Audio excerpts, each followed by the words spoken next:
It being 6:36 on May 26th, I am calling the bill pay portion of this meeting to order.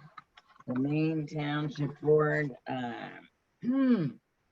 will be holding its regular meeting on May 26th at 6:30. Apologies for being a few minutes late.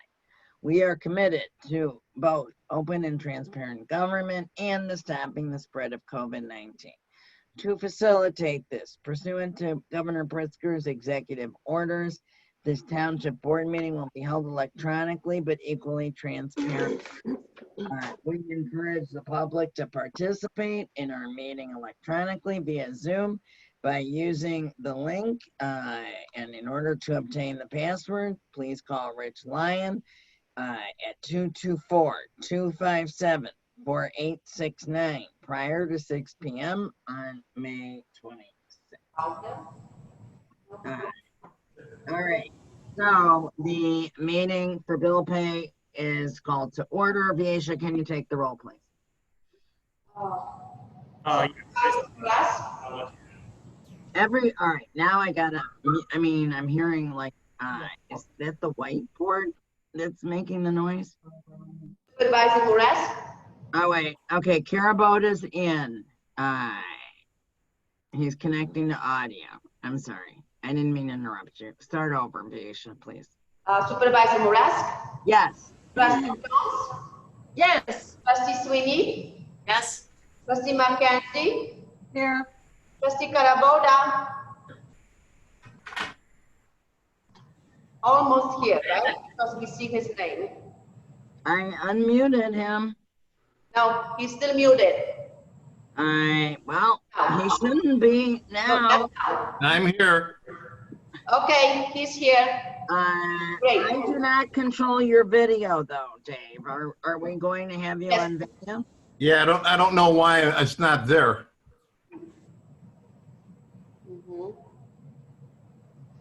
We have a problem. It's got to be something in your computer because I'm not controlling video. Sure, you do anything. Oh, here we go. All right, I think Dave figured it out. There you are. All right, so I have reviewed the bills. I'm available. Denise is available. Carrie Lynn will log on soon if you need her. And Dave, did you get the number 4 the second time? Yes, thank you. Okay, I good. appreciate you getting on that so quick. You are welcome. Okay, I'll start with the general assistance. Okay. I did the road and bridge. Okay, I'm starting with Town Fund 3. Okay, so I started general assistance. Have you started already, Kim? No, where did you start? I started with I started with the first email from Viesha on general Okay, Dave, why don't you take Town Fund? Number 1, Claire? Yes. Okay, I'll do general assistance number 2. Okay. I'll take what, Town Fund 1? Yeah.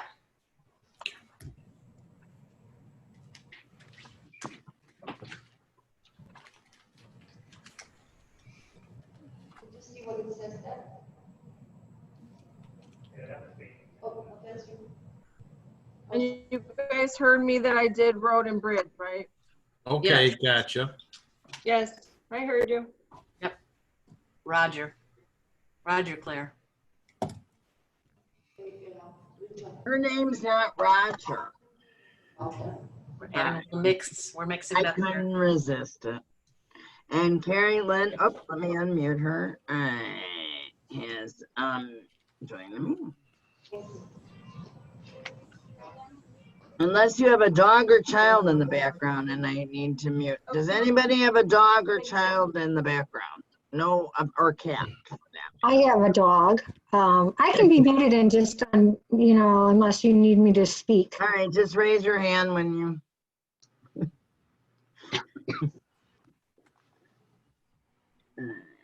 the, it will be,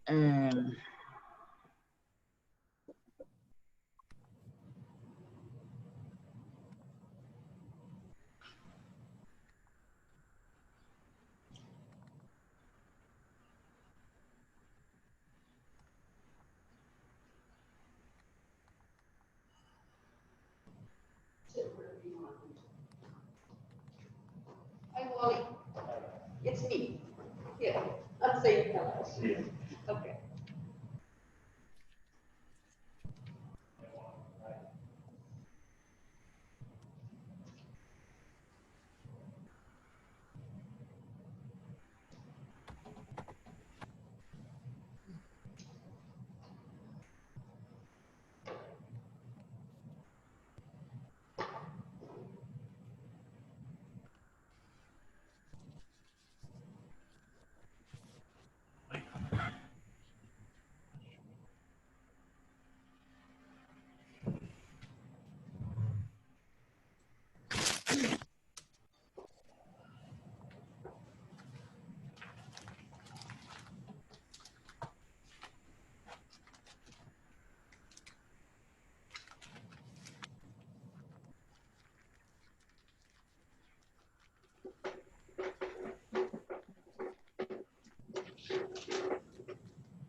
I'm sorry, who is this that?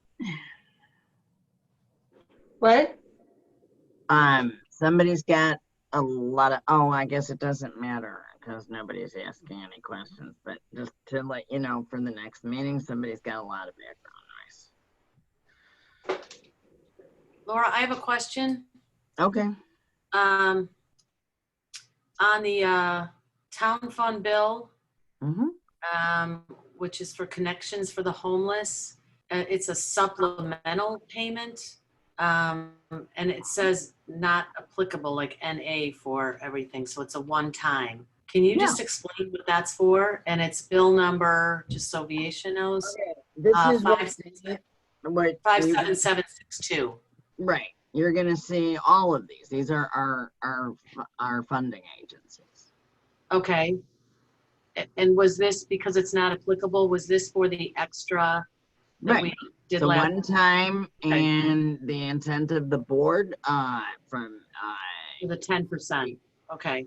well, but more than that, the intent of the board was that it be used immediately to deal with whatever issues they needed to deal with now, not in 6 months from now or whatever. So it's a one-time thing. Yes. But just for clarification, does this represent that 10% that we? Yes, it does. Okay, so the 145 is 10%. Okay. No, Susan, the 10% is prorated. I mean, right? All right, let me remember. Okay, so this is a monthly amount. No. It's whatever like their agency got. It's 10%. Right. Okay. Yeah. So it's the full amount in one time, in one payment. Whatever that agency got. Right. Okay, so it's 140. That's what I mean by prorated. Every agency did not get the same thing. Understand, it's just the 10%. Every agency got 10% of whatever we allocated to them. Correct.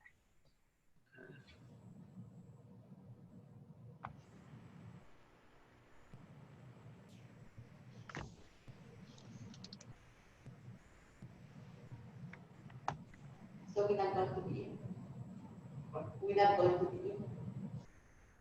The camera broke a couple weeks ago. Vicky fixed it, but it's Oh, it's just the camera? it's the camera, yeah. No, No, they can hear us though. I could always turn my camera on and do this. Oh. See Oh. that way.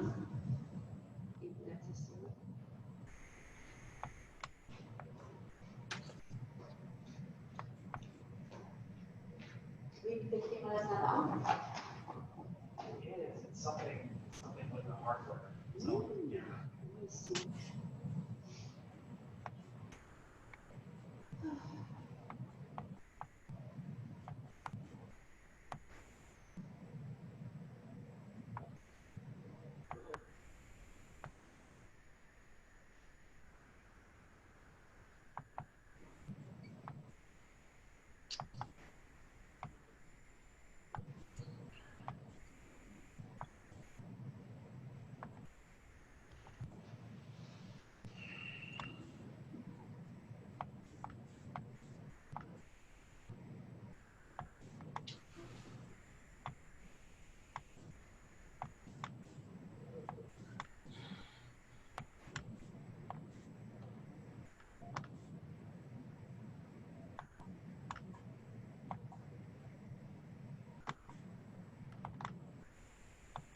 Anybody know who that is?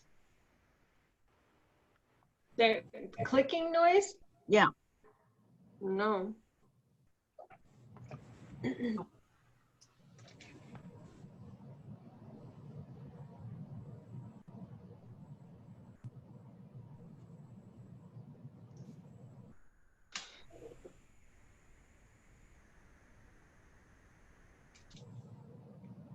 Okay, did you see this? Did you see this? Which one? Sam, you went on? Yeah, I'm ready to vote here. Rich, I admitted them. Okay, thank you.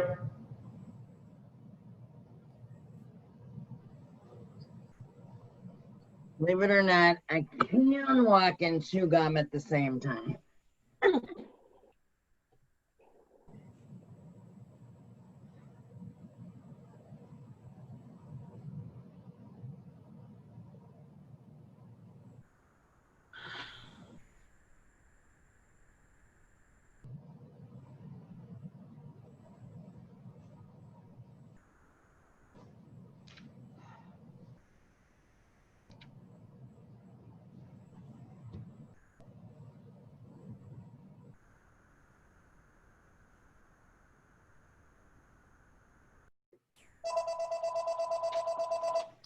Sorry.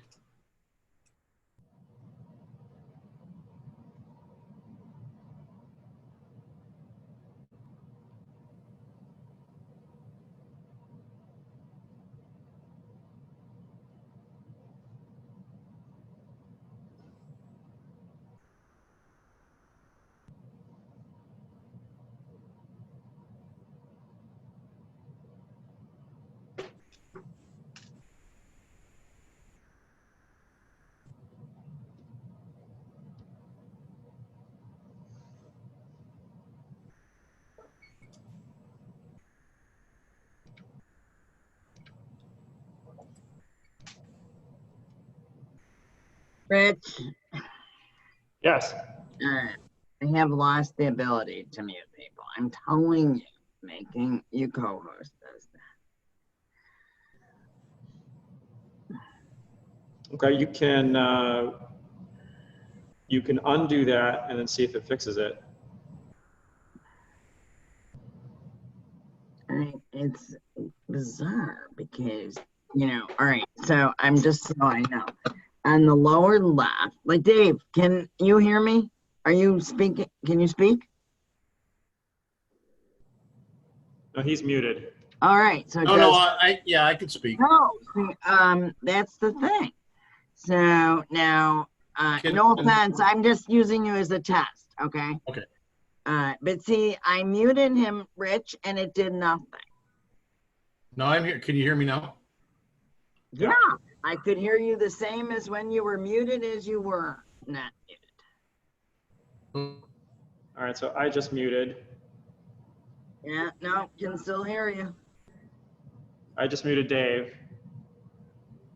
Well, yeah, but see, that's the problem. Only one person can do that, and you need to give it to me. Okay. So just go to my name and then click remove co-host.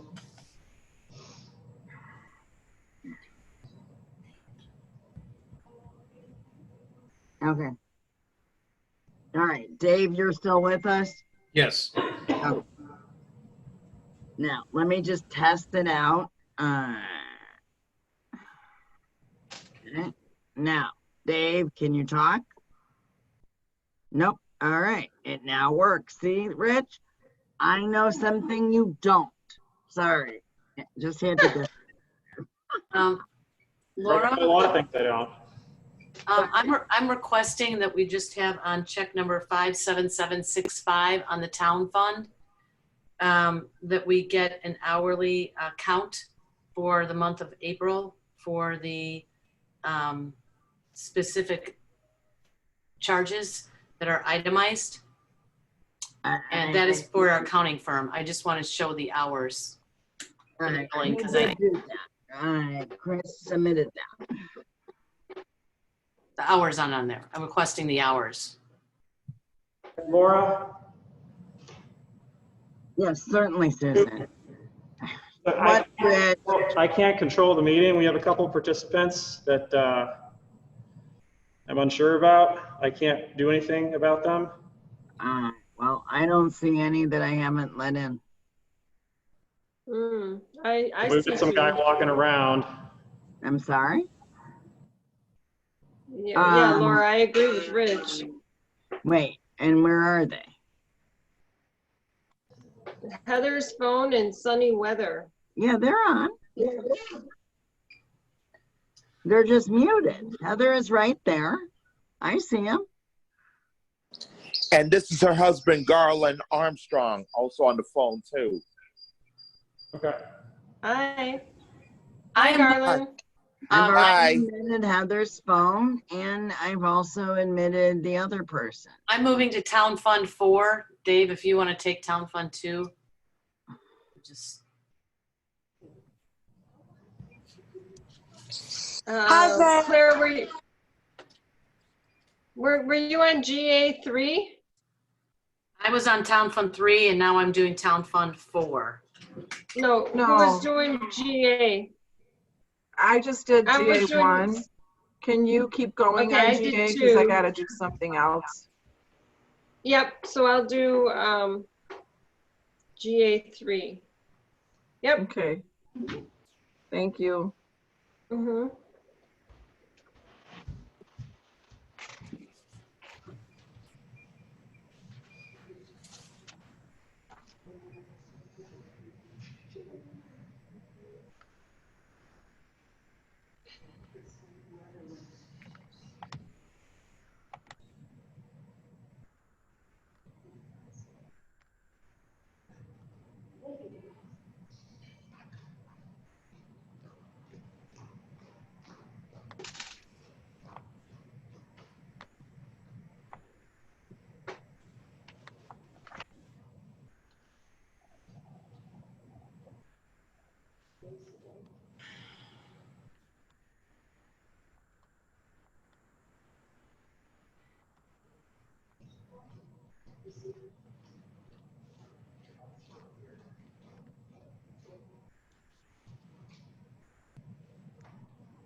Laura, I have a question. Okay. On bill number 57769. Instead of government- the number, can you just tell me what it is? Yes, I'm doing that just for Viesha's sake. Oh, thank you. Perfect. Is Viesha on? He's in the boardroom, yes. Okay. Yeah, that was 57769. Is the government temp agency, can you tell me what that is for? Who was hired temporarily? Kelly Stone.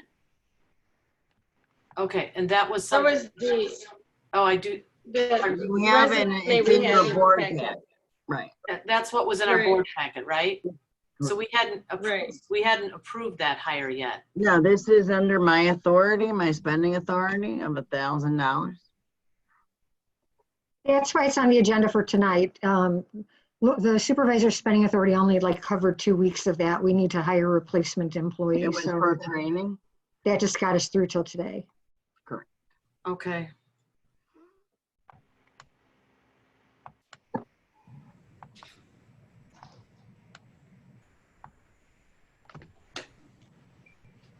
We can't go from Denise leaving Wednesday to nobody with out training. So that was.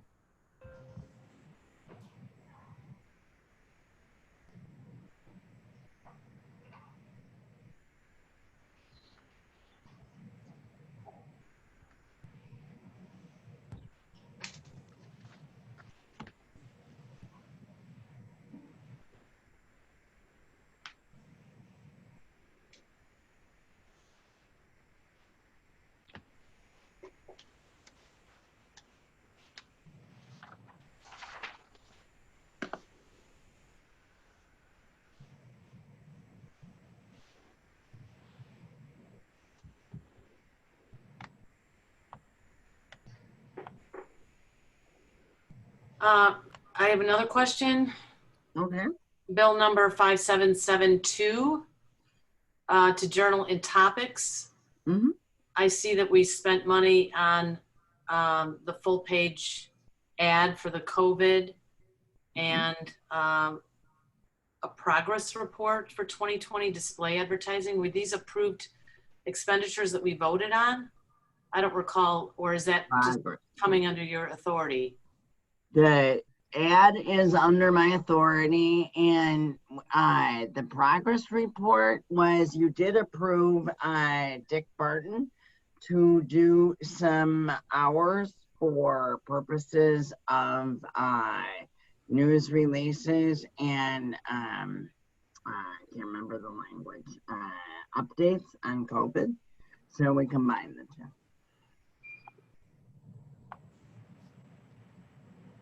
I'm assuming that's what you're talking about, progress report. I just see progress report, so I didn't know what that was, if that was referring to what Dick Barton we had already approved. So thank you for clarifying that. On the other, I know that COVID full page ad ran a couple of times. I assume we're not doing that anymore. I don't see Correct. the need to do that. I saw it several times, so well, because it's $225, I'm sorry, $250 a week if you do a 2 week. So. Yeah. Oh, so is that for 2 full page ads? Oh yeah. Well, it's not itemized. It says it's just no, itemized. No, this is ad. for this. No, this is for this. Pardon me? But I'm sorry. Whatever you have the bill for. What do you mean it's not itemized? What's the amount? It's saying it's for one full page ad. It doesn't say the word one, but it says full page ad, $500. Yeah. So was it right? 2 That's of 2 those for weeks. 250? That's 2 weeks. That was 2 weeks. Correct. It's $250 a week. You only get that rate. Okay, so each of that full page ads is $250 for that back page ad. Correct. Well, it's not a back page. Yes. Yes. We got very prominent placing, and it makes the township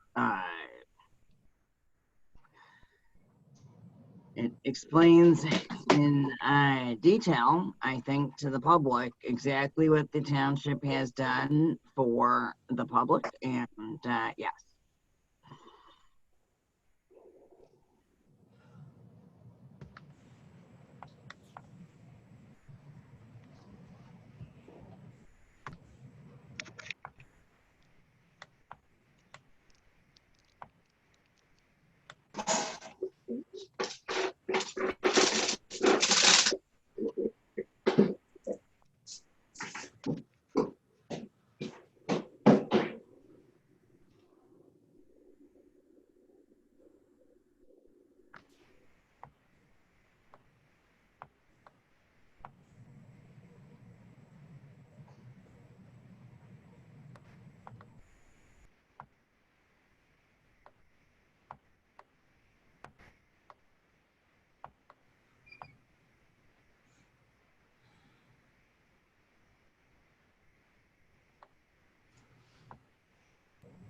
I know what you're saying.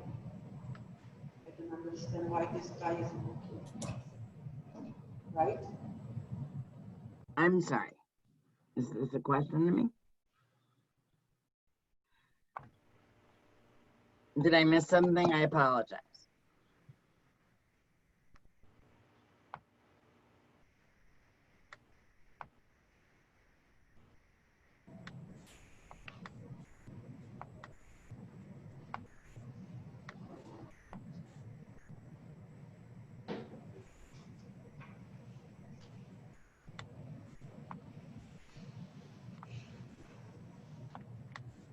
Oh,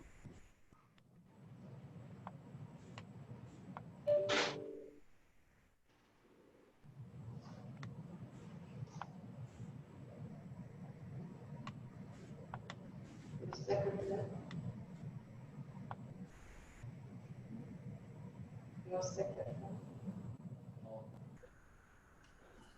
Yes? No, her name is with an E. Oh, yes, yes. Dawn. No, it's not the right name. It's misspelled. okay. Boardroom. I'm gonna mute you, okay?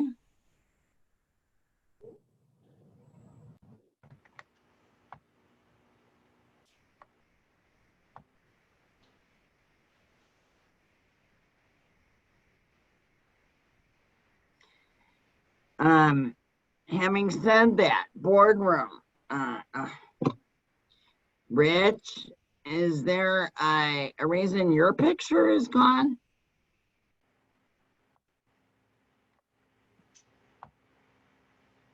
Rich. Let me unmute myself. Yeah, I just stopped the video. Okay, but why?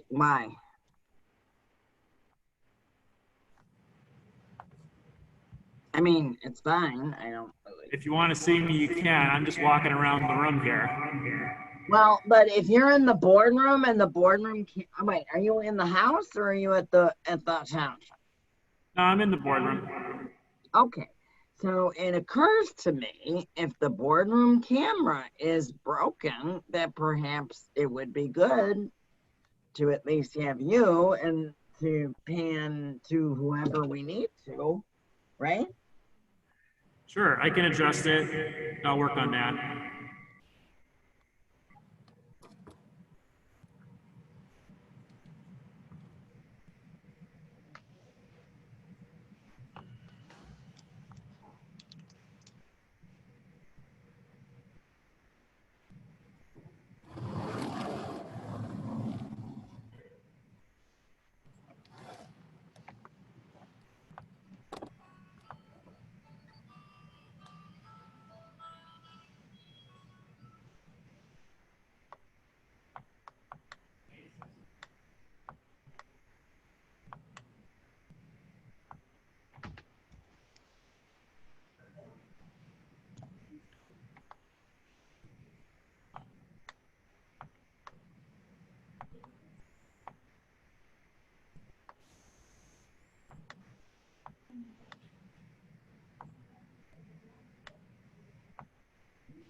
I have a question for,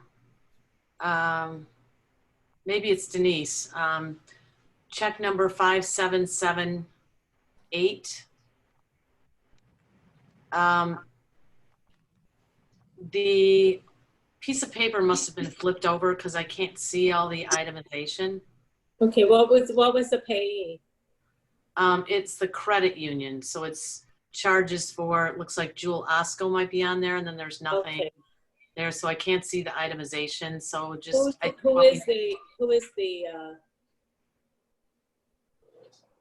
bill was it?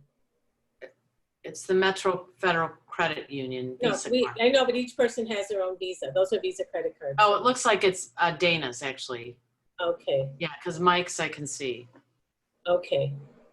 That would be food. So they must have copied it probably when they went to copy it, they copied it backwards. Is there an explanation of what it was for? I can see Mike's, but it's flipped over for the part of Dana's, so I can't see it all. So I do see that there's a MailChimp and NAMA. I can't see the piece for Zoom, so I can't. Must have been the way they copied them. MailChimp is usually Mainstay. That's their email service. Yeah, it's just a problem with the copy. Maybe you could just correct that one sheet of Dana's and put it on there so it's legible and you can see what it's for, because it all adds up to the 2,233, but I don't have a way of. Yeah, someone there will have to do it at the boardroom. May I ask what's the, Susan, what's the date on that? The date is May 20th. No, it says the charges must be May 20th, but the check date is May 20. Should be May 26th. 6th or 8th, 6th. Yeah.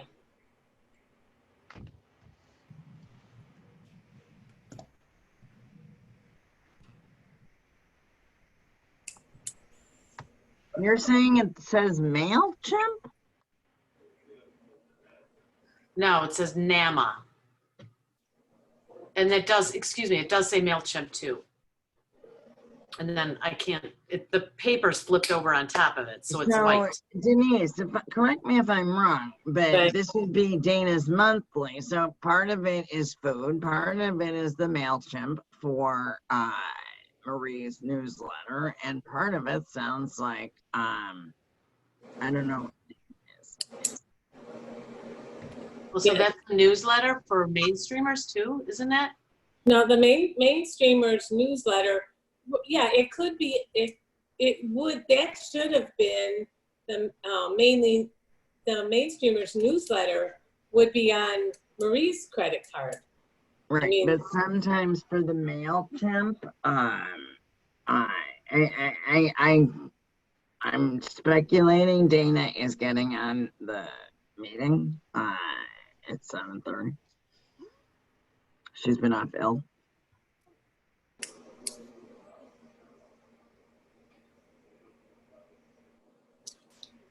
I mean, I'm sure the charges are correct. I can just, if you need me to, have Dorothy resend that to you tomorrow. You know what, I mean, I think I'm okay because I can see in the left-hand margin the amount paid. Yeah. What that would add up to be. So it is, it does look like it's the 2,223. But I don't you know, when they're copying so many, it probably just got. But what's not attached to any of those is receipts for food. So I don't know. I'm at the end of Town Fund 4 and it doesn't have the receipt for food for that check. So I don't know if it's put in 5 or I don't know. And it was Jewel, right? That would have been Jewel? Yeah, Jewel, several different trips. That was food for food pantry, 1,687. I can't see if it's 687. And then there's $23. There's different, and then there's seminar web. No, I don't have any receipts attached to this other than just the itemization of another 136. So we should have receipts attached to all this. Oh, I know. John Bennett I know what this is. John Bennett lost the receipts, but then he called the Jewel to get duplicates, and I believe that Dana has them in her office, I believe, but hasn't been to her office. As I said, she has been off. Yeah. Okay, well then, John Bennett's been, yeah, and I'm, unfortunately, I am not able to come to the office either. So, but we can, if you need to, we can get those receipts to you. okay, I think we should get receipts. They should be put online with this for that check number And what was the check number again? 57778, and then actually, and 5779, because on the 5778, the receipts are not attached, and that's for Dana's expenditures. The 5779 was Mike Saman's for Jewel and Home Depot, and those weren't attached either. So there's nothing attached on that. So give me the check numbers one more time, and then I will make sure that the receipts all get online. Okay. I have 57778, 5779. I think there was one more.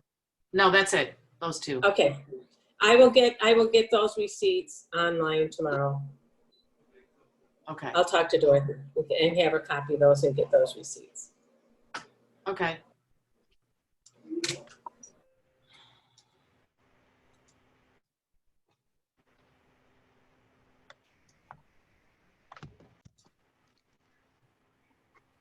I finished 3 and 4. I can move on to Town Fund 5. Dave, did you finish Town Fund 1 and 2? I did 1, 2, and I'm on 6. Oh, okay.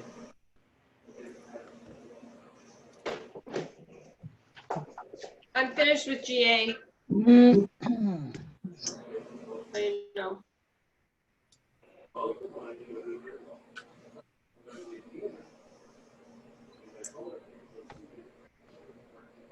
Excuse me for a minute. Are we good?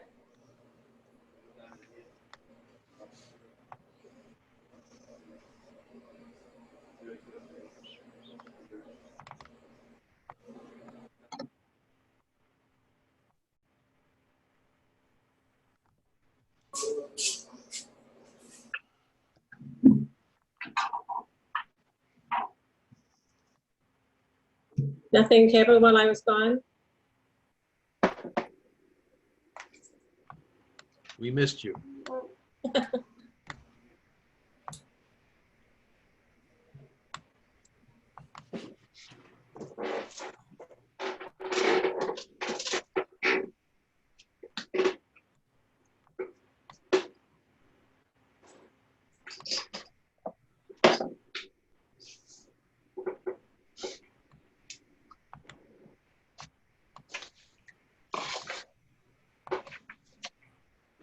She got the born room up.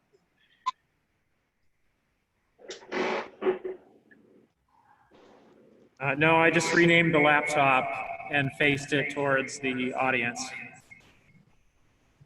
Necessity is the mother of invention. All right. I got it. And I got it.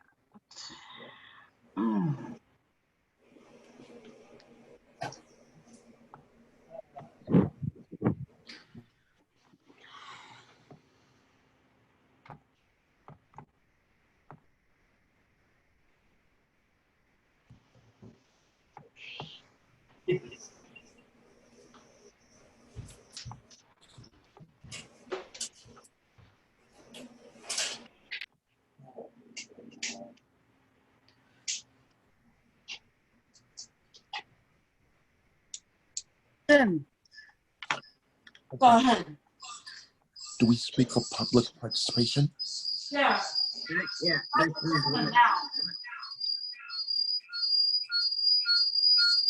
Wait, somebody. Ooh, that sounds terrible. Question, Laura? Yes. Check number 57782. how many masks did we get for that COVID-19 disposable protection mask for staff? 800. 800? Mhm. Oh, so we got 800 for $727. Okay. Yep. And that's what we handed out as well. That's not just. No. That's Totally. just, okay. I So that- found that's a totally different. We pay no money for the masks we handed out.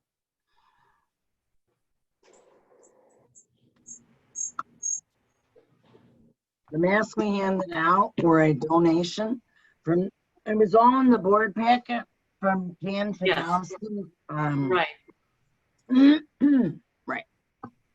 These were for staff.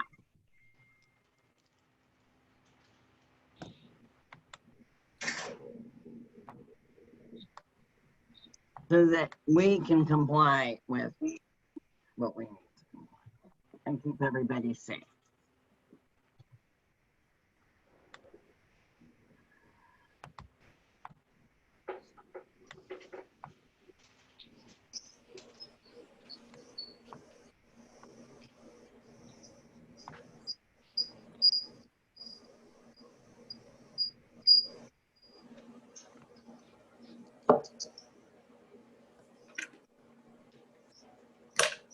I agree. I don't.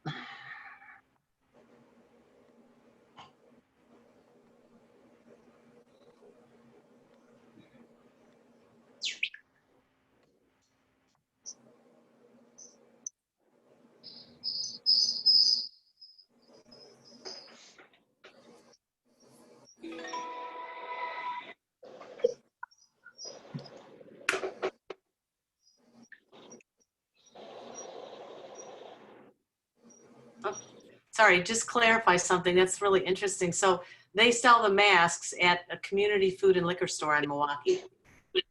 Yep. That's interesting. Kenny the Arab is a friend of my secretary, as she knows him. And so we were able to get a very nice rate. He's a convenience store. Ah,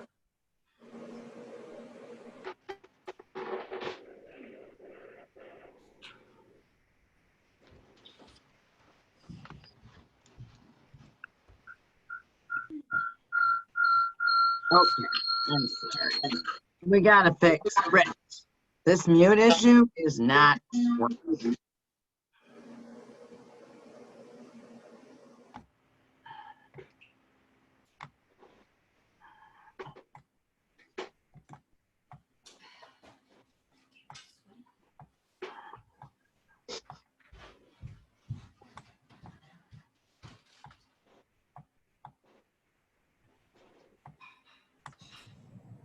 Yeah, Laura, the setting's correct in the account, so I don't know why it's allowing people to unmute themselves.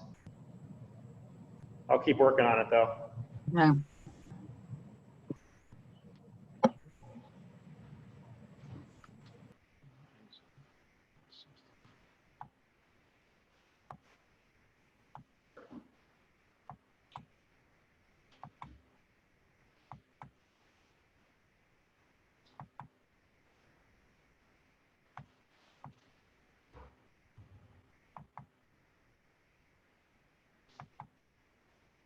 I'm sorry. Did somebody tell me what the tampering was and I missed it?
Since everybody can hear me, but I've muted everybody so as to avoid background noise.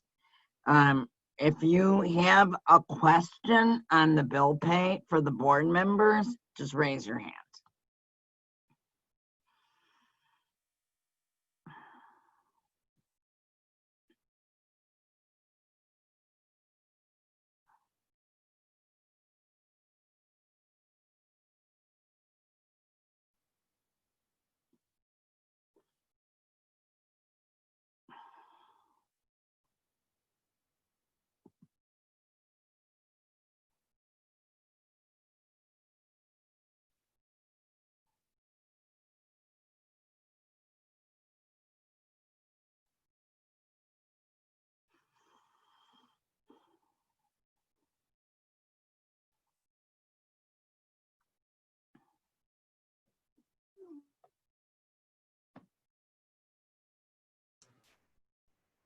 I unmuted myself. Can you hear me, Laura?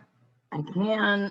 I just wanted to check and see if we're 5 minutes left. Have we finished everything or where are we at? Can you You're unmute asking people? me? Can you unmute everybody?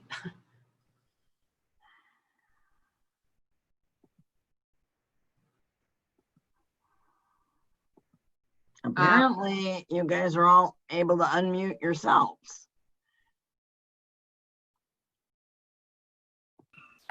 All right, Dave. Yeah, I finished Claire. Town Fund 1, 2, and 6. Okay, and I did 3, 4, and 5. Right. So is that everything for town fund? Yeah. And then I finished GA. GA is done and road Claire is, did- Yep. okay. Anybody look at the wire 526? Is that anything worth it? The what? Wasn't there a wire 526? Or is that part of GA1? It is part of GA1. It's all the payroll. Wire transfers. Okay. Yeah, I looked at it. Oh, yeah.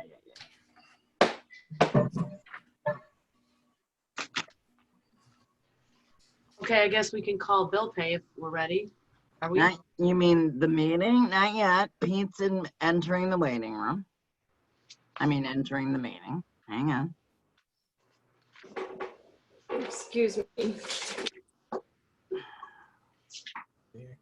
Hi, Mom. No, I didn't call. I'm in a township meeting. Okay. I gotta go. Okay, bye. Wait, where'd Pete go? Ah, there he is. All right, let me unmute you. Okay. Hi, Pete. Hi, Pete. Hi, everyone.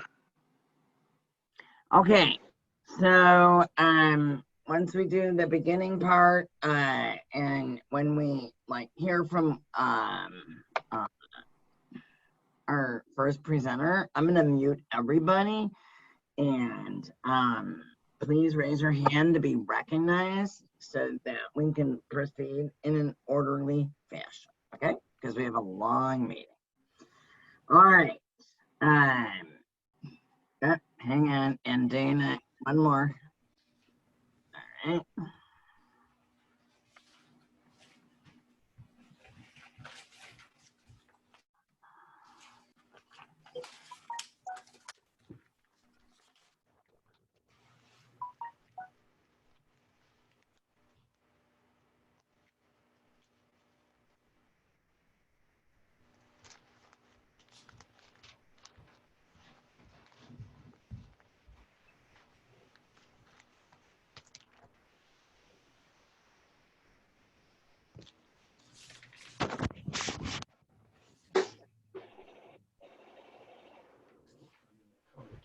All right, what the hell is going on? Dana? There she is. Hi. Hello. Hello. All right. Okay. All right. Hang on. Is everybody all right? Let me go up here to And I'm gonna unmute everybody for the pledge and roll call, and then I'm gonna mute everybody back up. All right, hang on. Whoa, all of a sudden I got a million people. I don't know what the hell I did.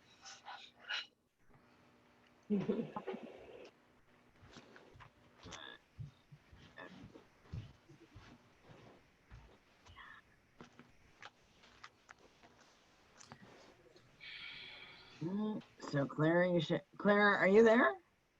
I am here, but my family is making some background noise in the kitchen, cleaning it, so. It's okay. I I'm just, gonna for the mute purposes myself of until we attendance, finish.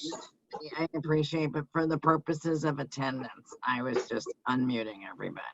Oh, okay, And then I'm gonna mute everybody back. okay. All right. So I got Pete, I got Dana, I've got, wait, I have to unmute Carrie Lynn. Okay. Wasn't the wrong way out, thanks. All right. It's so weird. Carrie Lynn, can you talk? Yes. Oh, you know, it's very weird. It'll still show. All right. Anyways, yeah. Stuart? You got the dog? Sorry. All right. All right. Well, we're 1 minute early. All right. But by the time I read this, all right. I am hereby calling the regular portion of our meeting to order. Note, Maine Town.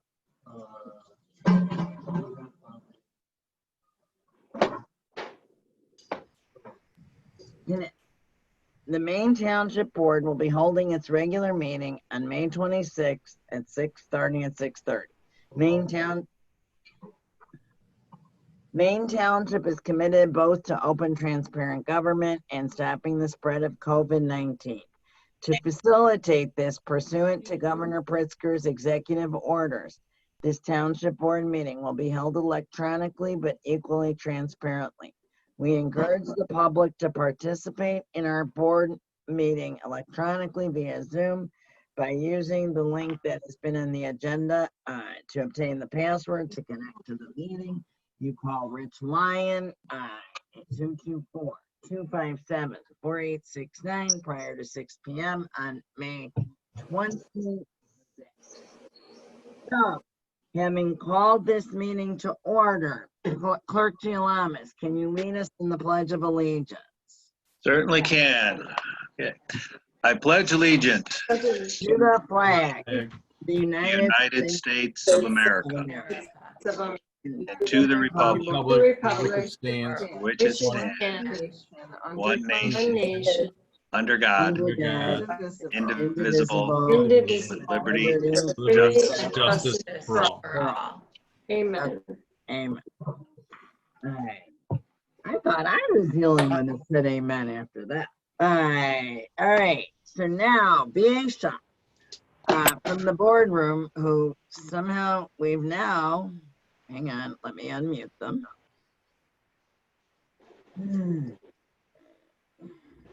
Boardroom, are you able to talk? Yes. All right, can you call the roll? Sure. Supervisor Muraz. Here. Trustee Jones. Here. Trustee McKenzie. Did you just say me? Yes. Here. Trustee McKenzie. Trustee Carabota. Here. Trustee Sweeney. Here. Clerk Gialamas. here. Assessor Moylan Ryan not here, and Highway Commissioner Walter Asminchak is here. All right. So just so I'm clear, Highway Commissioner Kazmirchik is in the boardroom. Right. Okay. Is Assessor Moylan Cry also in the boardroom? No. Okay. All righty. Now I am going to, we've had the roll call. I'm going to mute everybody again. And the first order of business is going to be that pursuant to various trustees' request, we are going to have a short presentation from Catherine Sabara, who you have received. Let me unmute her. Catherine, can you talk? Are you able? Are you unmuted? Okay. Hello, everyone. And wait, let me just finish one thing. So Catherine had sent, we had sent last week, I think, or maybe even earlier than last week, time runs together, some new numbers with higher deductibles with respect to healthcare. And then at another trustee's request, we had sent, they'd asked Catherine to look at what it would look like to have the employees pay for dental. And take it away, Catherine. Okay. So the employee paid dental would actually increase in cost for the employees versus what we previously showed for employer paid dental. But obviously, so the township paid $40,717.64 in claims last year. We were going to pay much less than that as employer paid dental of $28,125.72. And so if the employees are paying for the dental, obviously we're not paying the $40,717 or the $28,125. But the employees will get an increase in the premiums that they will be paying for the coverage. They won't be as low as the employer paid quoted previously. So does anybody have any questions about that information that was sent out? Yes. I do. Oh, okay. I'm sorry. Trustee McKenzie. Sorry, let me unmute you. Okay. I'm sorry, Catherine, I couldn't hear all of that. Oh. Like, I tried to put my computer as high as possible, but there's some cleaning going on in my kitchen. So okay, for a short time, I ask that you repeat. I'm sorry. Okay. Yeah, no, that's okay. So we had claims that were paid by the township in the self-funded arrangement that they have been doing for many years of $40,717. We had originally come out with the same exact benefits employer paid, which would only cost $28,125. Employer paid, no employee contribution. Those rates were very attractive. When we re-quoted it to be employee paid, because it's voluntary and because they know they're not going to get 100% participation, the rates did increase. Okay, but obviously, if the township is going to have this be an employee paid benefit, then they won't be paying the $28,125.72 annual cost. So what would the rate be then? Well, the rates are going for the table. Right. For the employees, we must, in order to even still bring this as a benefit, as a group benefit line of coverage, we have to have at least 37% participation or 10 lives. So we have to have that many employees willing to pay. An employee only rate would cost them $33.76 a month. Employee spouse rate would cost them $65.68 a month. Employee child would cost $71.85 a month, and family would be $110.85 a month. And Claire, just so you know, it is in your packet. I'm so sorry. The garbage disposal was just used. No, oh God. Can you just say that one more time? Not Catherine, but Laura. I think. Right. No, I just said, so you don't have to take notes on it. It's in the packet. I didn't see it in my packet. It is. Well, it was an email that was. Yeah, email, yeah. And I didn't open that up for the meeting, sorry. That's okay. No, you have other things. I understand. But the point being that it's a sort of a weird thing. So we need to vote on something that we don't know will actually be available to the employees because we don't know if we'll have 10 employees.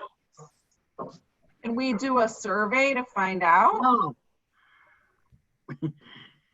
I mean, we do an open enrollment, that's what we do, but to be honest with you, this is all usually, you know, decided upon in April, and we've already would have done our open enrollment so that we know what's going on for July 1st. So we have a timing issue with, you know, ID cards too, to get these out. So number one, we're going to a different arrangement using a carrier. So that's different in itself.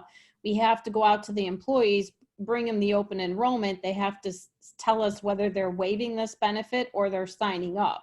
And so it won't be until after that's completed that we will know if we have met the participation to still offer the line of coverage, if these people are willing to pay these premiums. And how many employees in total did you say are on that? Is that the 43 or 50? Well, we have 43 on right now, correct? And we have to have at least 10 or 37%, 30%. But it can't be their family. It needs to be 10 employees. Correct, thank you. Okay. Yes. And the 43 does not include the family? No, when they count when they're counting lives for participation, it does not account the dependents. It's employee lives. Okay, So, and how many do we have altogether besides we have 43 employees and then altogether with the dependents, we have how many people in total? that doesn't, I don't know, and that doesn't really matter because they're only counting employee lives. They have to have, when I say percentage or minimum lives, that means employee lives. It doesn't matter if they have, you know, dependents or not. The cost, so there's, you know, if I may, to summarize, you're still gonna save if you have employer paid, you're still saving 28,000.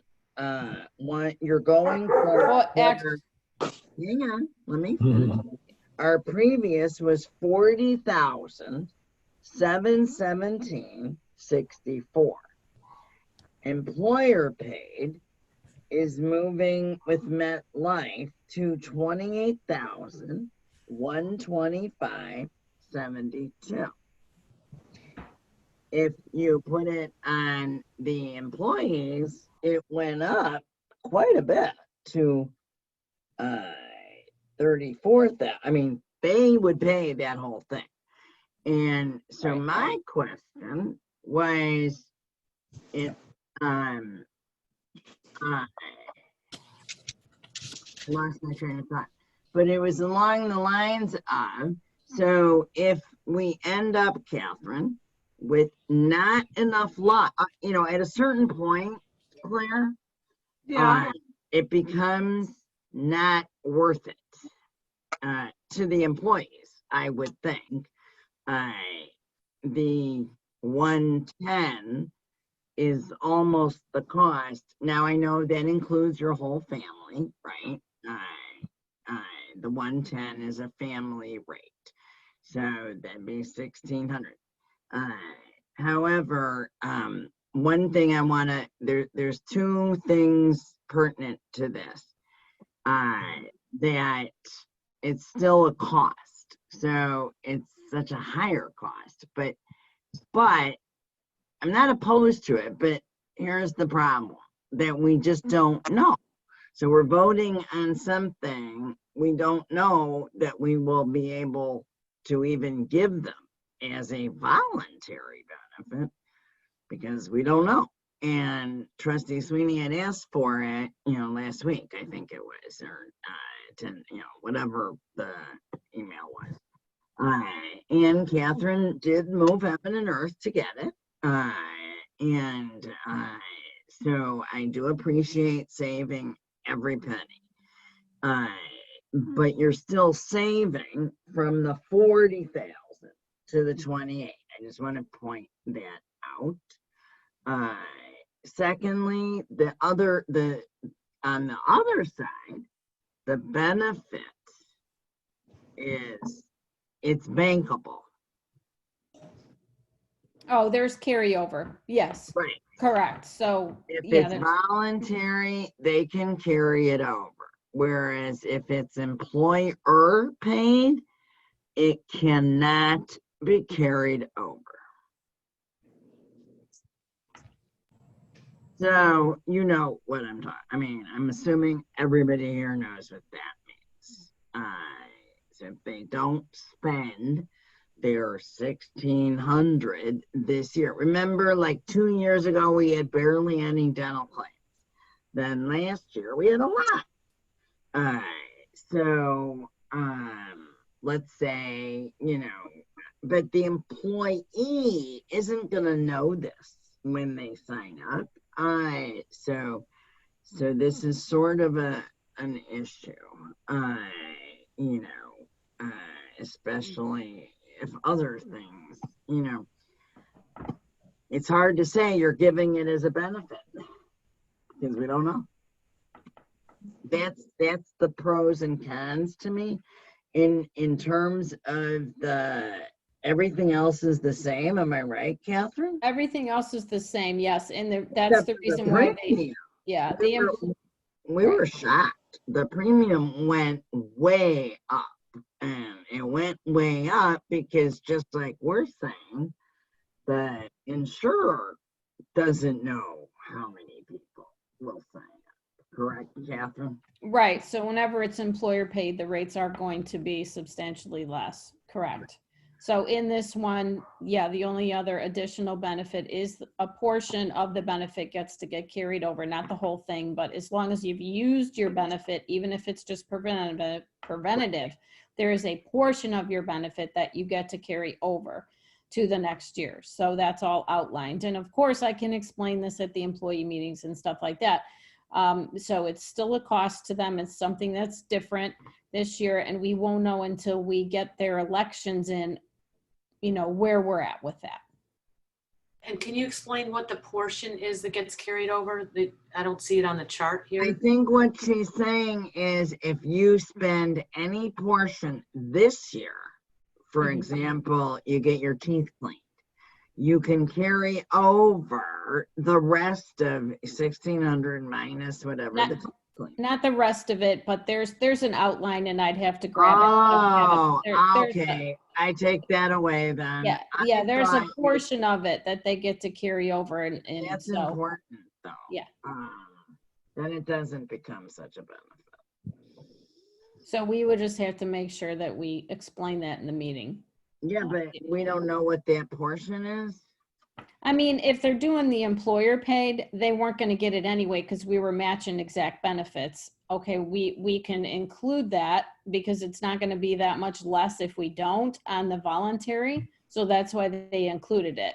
But it is based on them using some of the coverage for something, even if it's preventative, and 2, it's only a portion of the 1,600. It's not the entire 1,600. Right, but MetLife didn't tell you what portion? Yeah, they did, but I don't have those details in front of me, and all the carriers work it different. Some of them let you carry over 250 of it, 350 of it. Some of them increase it if you use all in-network providers. They give you extra, so they're all very different. I withdraw my statement that I thought that was a benefit. If it's just that minimal of a carryover, in my opinion, that's not such a benefit with the cost differential. Do we know what the average employee or employer paid dental was in the last 5 years? I mean, we have the claims reports for 5 years. Yes, we do. Do we know what the average was? Not for the last 5 years. We just look at it every year, what the previous year claims were, to see if it obviously is going to be better fully insured or self-funded. But 2 years ago was much, much less. So wouldn't you look at an average over some period of years? Well, we have done that. I don't have it all in one spot for 5 years, but if we go back through all of the renewals that we've done, I mean, it's something I can show you, but we absolutely have to really, I mean, to be honest with you, we Right, have to we gotta decide do it what we're tonight. doing here because we're out of time. Right. So, Claire, I think I can answer that. Because I do the budget with Dana, and I think Dana would agree with me. Let me unmute her. Really, last year was the first year we've had as many dental claims as we had. So I can't. Can we give you a number tonight? No, we can't. However, they were like, in fact, we always struggled with how to put this in the budget, whether to put it in as if everybody used it or put it in how it really was or some combination thereof. Right, Dana? I think what's difficult with this line item is that, not to name names, you have some employees who never go to the dentist. They don't utilize, we have obviously 2 free cleanings a year. They don't utilize that for whatever reason. And then you have some employees who have cavities and root canals and a lot of work that needs to get done and have quite a few procedures done. So, or you have somebody who has quite a few procedures done 1 year, but then the next year have very healthy oral care and don't need anything done. So it's so not steady year to year that I know that even when Laura and I work on the budget, and of course, we always look at actuals, that line item is always such a hard line item to look at for actuals just because it fluctuates so much, and that's really hard to predict just because we don't know people's dental and they don't know. You could break a tooth, eating, something, that's unpredicted. Oh, so and I have. that is just, it's really a hard call for that. But didn't you look at didn't you look at averages because of that? I mean, otherwise, how else would you have looked at it? Absolutely. Right. And Right. Yeah. So, I mean, maybe That's Dana, what you I'm can saying. look at your notes to see what you used in past years as an average. Dana has been off, and I don't think she has that. Yeah. Unfortunately, I've been quite ill and I haven't been in the office for several weeks. I'm actually home I'm right sorry now. to hear So that's okay. Yeah, that's okay. So I don't have access to any paperwork right now. I'm planning on hopefully going back to the office this week at some point. But right now I don't have access to anything. Okay. I think if I may, the issue is just whether we pick up the 28,000 as a township and pay for the MetLife employer paid dental plan that still gives the employee that 100% reimbursement for preventative care, 80% for basic, 50% for major, and up to with the deductible, the current maximum is $1,600 versus having the employee pay a contribution. That's really, whether or not we did that in the past, I think is irrelevant. I think we're just faced with a decision today as to whether, in my opinion, we ask the employee to contribute to the premium for the dental care. But I totally agree with you. That's the issue. It's not contribute. It's paying a premium versus it's just taking it over. It's not a portion.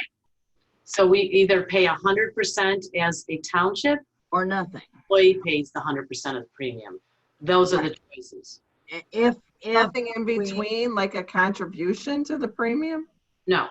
No. And the prices are different. It's $27, $27.95 for an individual per month. If we as an employer pay for that one individual, $33.76 if the employee were to pay on their own. I mean, you can do contributory, but you're not going to get the employer paid rates. Even if you do contributory, like you pay half and they pay half, it's still going to be the higher rates. That is the difference between 33 and 28 a month? For an employee. And then employee and spouse goes up, and employee children goes up, and family goes up, because family's up to either one. Hey, I'm sorry, Catherine. Right. Susan, please let Catherine answer this. Catherine, Yeah. we could do contributory and it would be at the rate of 33, 76, 66, 65, 68, 71, 85. Yeah, you can do contributory. You can say employer's going to pay a certain portion, employee's going to pay a certain portion. I mean, it doesn't have to be all one way or the other, but you're going to still have those higher rates. No, I understand, but we can say, and I think, and Claire, I don't mean to speak for you, but I think that was your question.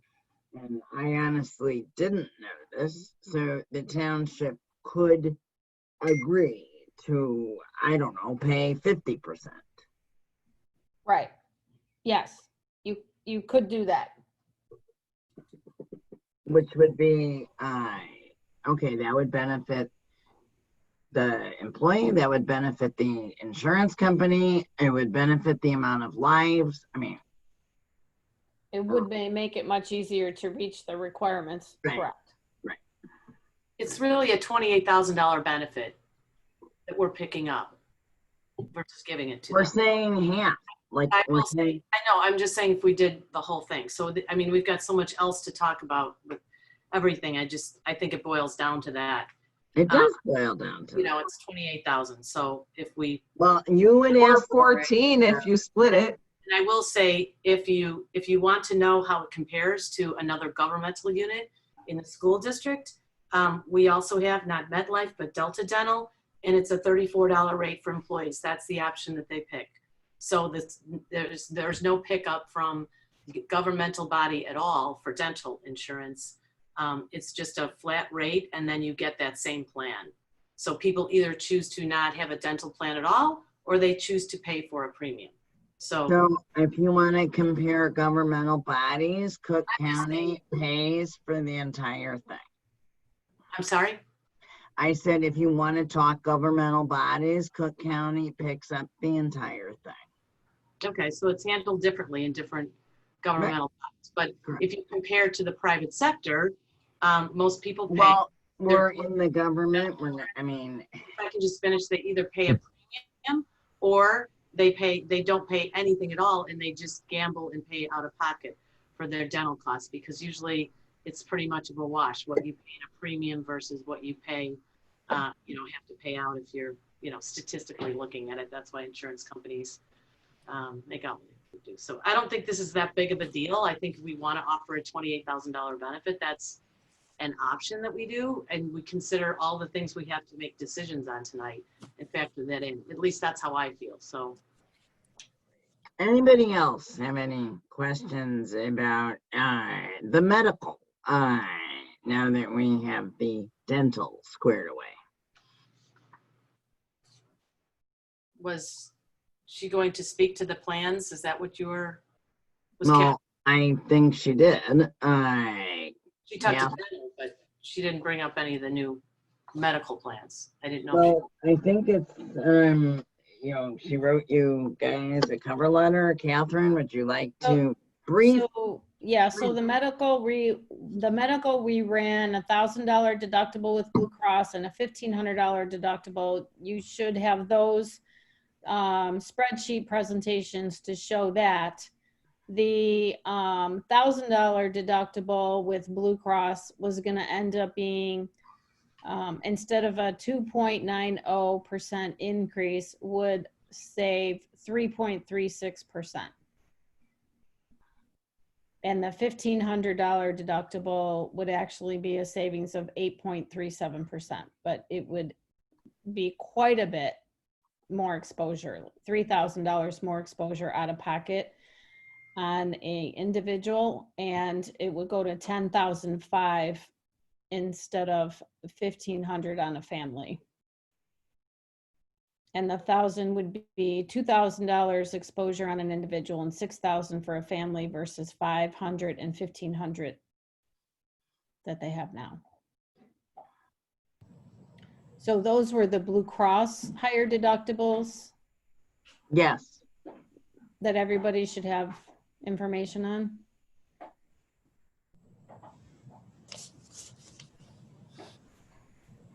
Did anybody have any questions on those plan designs? or- Wait, I'm sorry, Catherine, you did do Humana and you did do UHC. Right. Humana ended up coming in much higher. It was ridiculous. I thought they were going to decline, but they just gave us rates that we would never want. So obviously they don't want the business. UHC, yes, I did run higher deductibles for UHC as well. And let me see here. UHC $1,000 deductible instead of 500 with 2,500 out of pocket, so 2,000 additional exposure per individual, and 3,500 per family would end up being a 7.86% savings to go to UHC.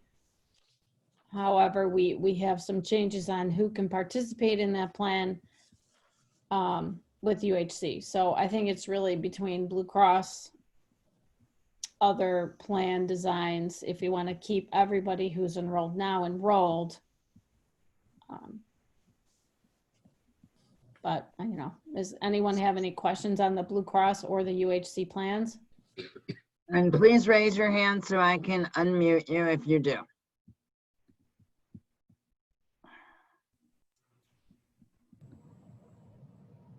Okay.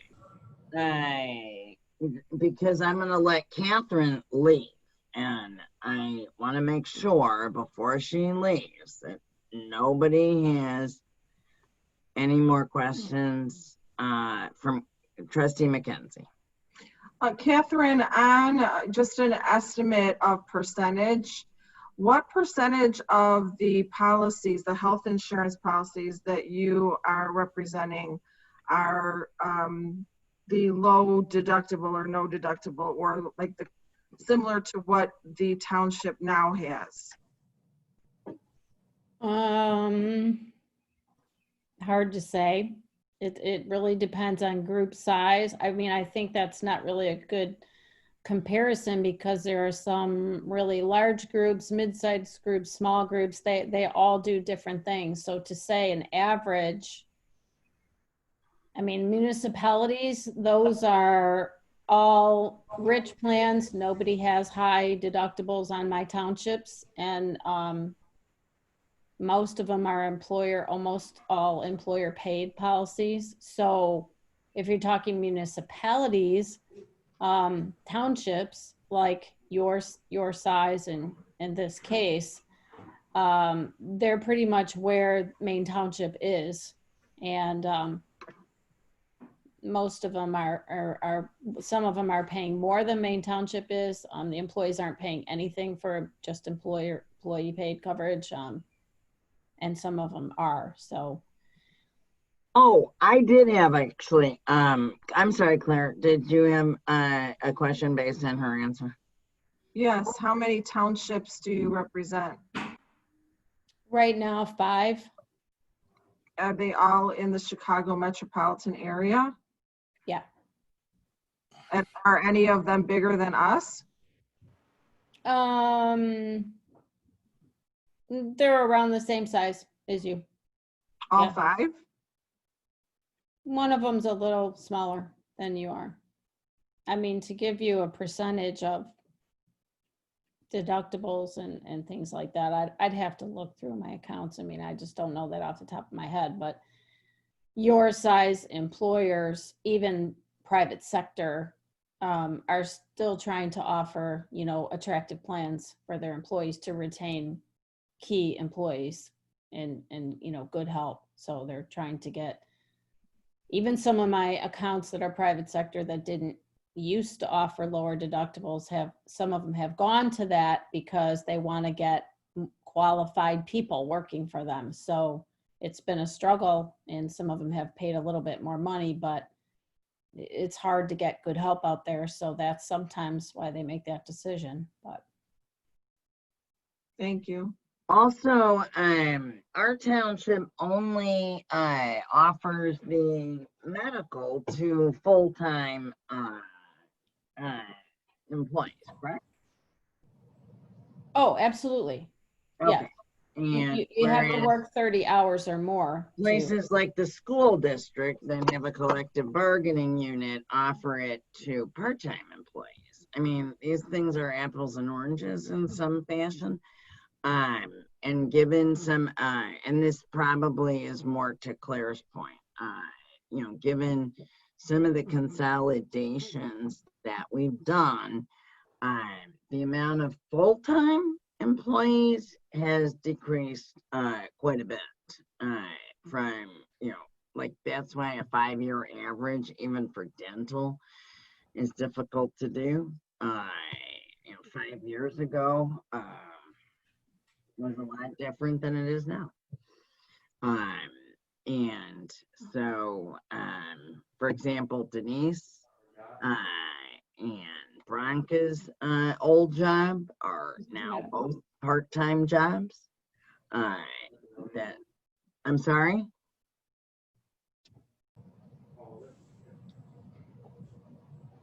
Yeah, sorry, I can't give you a better comparison on that, Claire. I No, don't that's think okay. I don't think it's apples to apples really at all. And so I'm just trying to think fast here, like across the Oh, board. I appreciate it. Thank you. All right. So anybody else have any questions for Catherine before we let her go? Hearing none. Catherine, thank you so much for doing Okay, thank you. doing this, for getting the dental work, you know. Thank you very much, Catherine. And Oh, thank you. Catherine, Thanks, if Catherine. Catherine, if we stuck with what we have, would open enrollment be in the next few weeks? I'm willing to do open enrollment ASAP, like we're already late? Yes, we're way late. We usually have this done like the first or second week of May, because you guys usually decide on this stuff in April. So especially with a carrier move, you know, I don't care which way you guys go. I just want to know what it is so we can get the employees informed, let them know. I can come and do the educational meeting, and we can get their elections in so that their cards can be to them in time for July 1st. Right. Okay. And whatever you do, whatever it is you do. All right. So the next order of business is thank you, Catherine. Okay, thank you. Good night. Thanks, Catherine. Good night, thank you. Next Catherine. order of business is I need a motion to approve the minutes of the April 28th bill pay review. Motion to approve minutes of April 28th bill pay waive reading. Second. Having a motion, a second by trustee Sweeney. Any discussion? Hearing none. Clerk Gialamas, can you call the roll? Supervisor Marask? Yes. Trustee Jones? Yes. Trustee McKenzie? Yes. Trustee Carabota? Yes. Trustee Sweeney? Yes. All right, I have a motion for, I need a motion for approval of the minutes of the April 28th board meeting, regular board meeting. Motion to approve the minutes of April 28th board meeting, waive the reading. Second. Having a motion and a second, any discussion, addition, changes, or deletion? Here, none. Clerk Gialamas, can you call the roll? Supervisor Marask? Yes. Trustee Jones? Yes. Trustee McKenzie? Yes. Trustee Carabota? Yes. Trustee Sweeney? Yes. All right, next I need a motion for approval of the general assistance expenditures, and then I'd like you to pass your feet down to me. Okay. Motion to approve payroll for pay dates of May 1st, 2020 and May 15th, 2020, and general assistance checks number 52695 through check number 52754 in the amount of $51,149.21. Second. Motion and a second. Any further discussion? Hearing none, Clerk Leamas, can you call the roll? Supervisor Marask, Yes. Trustee Jones, Yes. Trustee McKenzie, Yes. Trustee Carabota, Yes. Trustee Sweeney. Yes. Next, I would like a motion to approve the road district expenditures. Motion to approve payroll for pay dates of May 1st, 2020 and May 15th, 2020, and road district checks number 21353 through check number 21384 in the amount of $61,708.93. Second. Second. Having a motion and a second, is there any further discussion? Hearing none, can you, Clerk Leamas, can you call the roll? Supervisor Marask, Yes. Trustee Jones, Yes. Trustee McKenzie, Yes. Trustee Carabota, Yes. Trustee Sweeney. Yes. All right. And finally, may I have a motion for approval of the general town fund expenditure? Motion to approve payroll for pay dates of May 1st, 2020 and May 15th, 2020, and general town fund checks number 57731 through check number 57804 in the amount of $344,414.21. Second. Second. All right, with the motion, is there any further discussion? Hearing none, Clerk Leamas, can you call the roll? Supervisor Marask, Yes. Trustee Jones, Yes. Trustee McKenzie, Yes. Trustee Carabota, Yes. Trustee Sweeney. Yes. All right, so now, do I have any request for public participation? All right. Yes, this Hang on. Garland Armstrong. I'm sorry, hang on. I first had a hand up by Wilson. And I am unmuting Earl. Can you speak, or Earl, are you unmuted? Unmuted. Thank you, Laura. Okay. You're welcome. I wanted to read a little bit here, and I'm hoping this doesn't come as a surprise to anybody, but the Department of Labor has reported that nearly 39 million Americans have lost jobs in the last 10 weeks. Illinois' unemployment has surged to an estimated 22%. For context, Illinois' unemployment rate, not seasonally adjusted, peaked at 12.2% during the Great Recession. So what I'm driving to here is the private sector has reduced its workforce and has reduced compensation of employees that they have kept on in an effort to weather the pandemic. Metaphorically speaking, I believe we need to collectively tighten our belts in both the public and private sectors. Discretionary spending needs to be reevaluated. I was looking in a little bit on our city council and Des Plaines, and some of the statistics that we were hearing from our finance director was that they're expecting a 25% reduction in revenue from sales tax. They're also expecting delays of over 8 months in any of our tax revenues. So I don't expect this necessarily to be new information to anybody on here, but I thought it warranted reiteration. Thank you, Earl. I just would like to, if you don't mind, point out that we do not rely at all on sales tax. We unlike any municipality, we don't.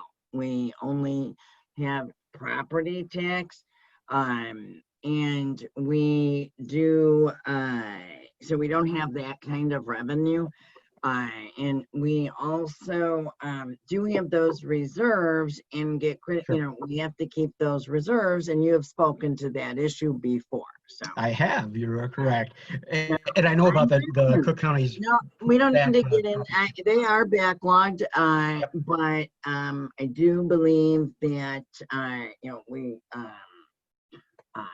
you know, again, we have actually tightened our belts. I mean, in answer to some of your questions, one of the reasons that I did, and normally I don't engage in this, but I think it'd be helpful for everybody, you know, was to move jobs that I felt could be equally done part-time, you know, that traditionally, I don't know, had been full-time. And I did quite a few of those. And I am planning a few more. But, you know, so anyways, Well, I'm glad to hear that. And I just wanted to reiterate, it's uncertain times. It shouldn't come to a shock to anybody on this call. But I did feel it was warranted. oh no, just and as your a big comment is very appreciated. The other thing is we don't want to lay people off and increase our unemployment costs to add to that problem, because, you know, the payout that way is a huge amount. And so you know, I do appreciate your comments, Earl. Thank you. Anybody else? I think Heather's phone. Actually, it's Garland, her husband. Yeah. Hi, Garland. All right. As you know, a couple of months ago, you heard about what happened on WGN. It was at the Gulfview Development Center at 9555 West Gulf Road, where they had that COVID 82 cases there, and the reporters was there too. So I just would like an update progress on what's the situation. Are they still there, or they moved some of the people that had COVID-19 there? Are they safely in a different area, or are they still there at the Gulfview Development Center, and it's really hurting? And some of our disability friends would like to know what's happening, because it's really irksome when they heard that. Shocker. I'm sorry. I don't have that information, but if you, I will email it to you. I don't know right off the top of my head. All right. Any other public participation? Yes, this is Heather Armstrong. I also have a concern about that place too. They need to shut that place down because of what's been happening. And other people should not be worrying about if they should live or die, because this place is not even shut down.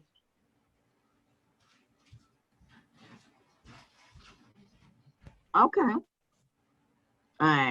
We will, you're talking about the Gulfview home that is within the purview of Maine Township unincorporated? I just want to make clear, are we talking about a location within the purview of the unincorporated of Maine Township? Yeah. Okay. All right. All right. I will be happy to get back to you. And chat with our attorney, see if we have any authority, which I don't know if we do, or if that would have to come from Cook County to shut the place down. So thank you for your comment. Anybody else? Okay. Hang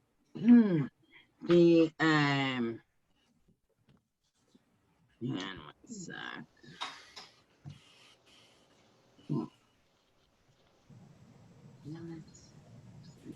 All right. Next, we have under personnel. All right. And hang on. I'm going to the resignation of Denise Janko. There she is. Can you? Yeah, it's so weird. My thing shows that you're muted, but yet you can talk. It's like bizarre. Like, Rich, we have to go through these settings. But, it's okay. I want you to check. We want to thank Denise for all her years of work. And I'm sorry that that you're leaving without being able to come back and have an appropriate party. So I'd like everybody to give Denise a round of applause. Right. Yeah. It's been an interesting 11 years. I mean, it's been wonderful. It has been, you know, very, very interesting. I've met so many wonderful people that were at the township. It's like a family, and it was a hard decision to make to retire. It really was, because I do care about the township, and we really do. Everyone really does work hard and really does their best. And I'm going to get kind of teary, but no, it was a hard decision to make. But you know, I really enjoyed my years, and maybe I'm a little at risk for COVID-19, so that is why I have been working at home, and that is one of the reasons that I felt it wasn't fair to keep working at home when you are going to need people to be at the township. So hopefully, once this pandemic is all under control and not so dangerous, I probably will stop by and at least get a chance to say hello to everybody, but I will miss you all. Well, we can schedule, you know, once we're able to have meetings of more than 10 people, we can Yes. have an actual. And I get my doctor's okay, because right now I have Right. a doctor's restriction on what I can do. So. And Denise, I personally want to thank you for two things in particular. One, that you were willing to come back in a part-time capacity. And, you know, I think this goes to what Earl was talking about earlier, to have us think outside the box and you know, get rid of benefits and whatnot, and have, you know, our accountant take over many of the duties, not all. Right. By any means, and you know, it was, you know, really the perfect mix. And I also, my second thing is, I want to really thank you for making the list of what the three people do and training Kelly, should the board approve, of the temp in all of the personnel and human resources, and taking and doing that. You know, you Right. could have, there have been previous payroll people who literally just left. And I couldn't do that. I couldn't took do everything on the computer, took everything. So nobody could that. get. When I came here. When I came And that is when years you ago. came here. That is correct. So again, I do want to thank you. So now, Very good and competent work. Very good, competent, patient work. Thank you. Appreciate that. and always being available to answer people's questions, I think is, you know, really something. Well, you want to be a team player. I mean, that's what, and I think that everybody at the township is a team player. I mean, I really think that we do work well together. Right. We try to. And so, Denise's last day is going to be June 3rd, which is a week from Wednesday. So right. And so, to that end, I'm moving right into the next item, which is that instead of hiring any kind of full-time or, you know, even part-time employee, we learned of a company that did, and it's all in your board packet, that did tax for government agencies. And I did the calculations, which given my 7-hour trial on Friday or somewhere else, but we expect that Kelly would be 12 hours a week.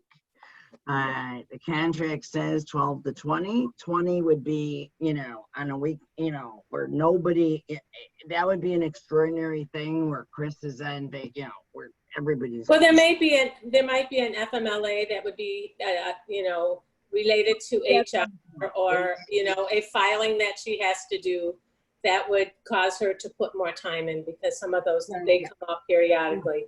But my point was that you know, Dana and I interviewed several people, and Kelly by far was the best person. She also had been a village administrator, not administrator, human resource for the village of Arlington Heights, which is a 500 person operation. And so you have her resume in there. And so she also has, is familiar with everything to do with the pay, you know, the things that she would be doing. And Denise did a nice little breakdown of the things she would be doing.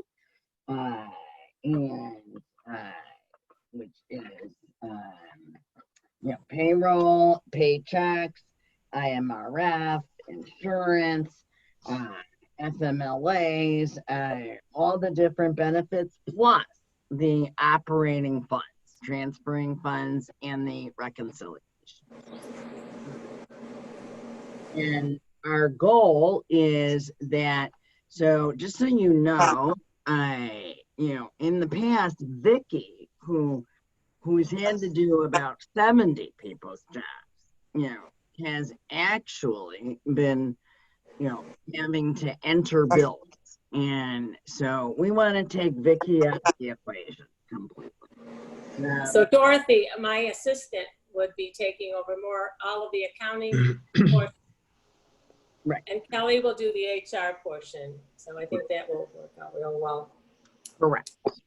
And she will be doing, you know, and as you already know, Chris does his things that, you know, are once every week or 2 weeks, once a month. I can't even remember what that contract is, but Kelly will be the go-to person. But she's very efficient, and I believe that you know, 12 hours would be what an average week would be, and what I would seek to approve this contract for.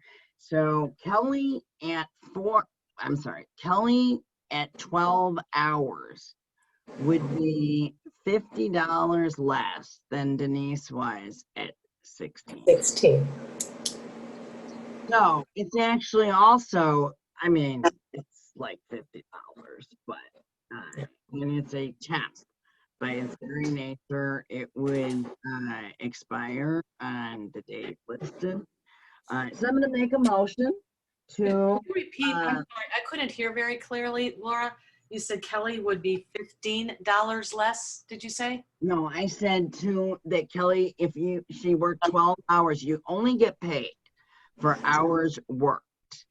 And so what I would say is that, I mean, she's been doing everything for 10 hours, and so giving an extra 2 hours there now is 12 hours. And so Kelly working at 12 hours at $39.20 is approximately $50 less than Denise was at $32 working 16 hours. Rich, where is the thing for mute all? Because I can't figure out who's got this background noise, and I'm just gonna have to do that. Just click on participants. It will be at the bottom of the participant list. You'll see all. Okay. So I'll do that in a minute, you know, after questions on this. So I had done the math, but you know, she was able to get, and there's absolutely no benefits. There's no timekeeping involved, nothing. She keeps her own time. This is one of the benefits that you can see in the GovTemp. We've got nothing to do with it. It is not our employee. It is their employee.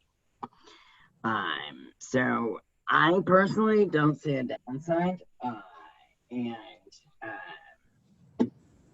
Does anybody have any questions? Well, hang on.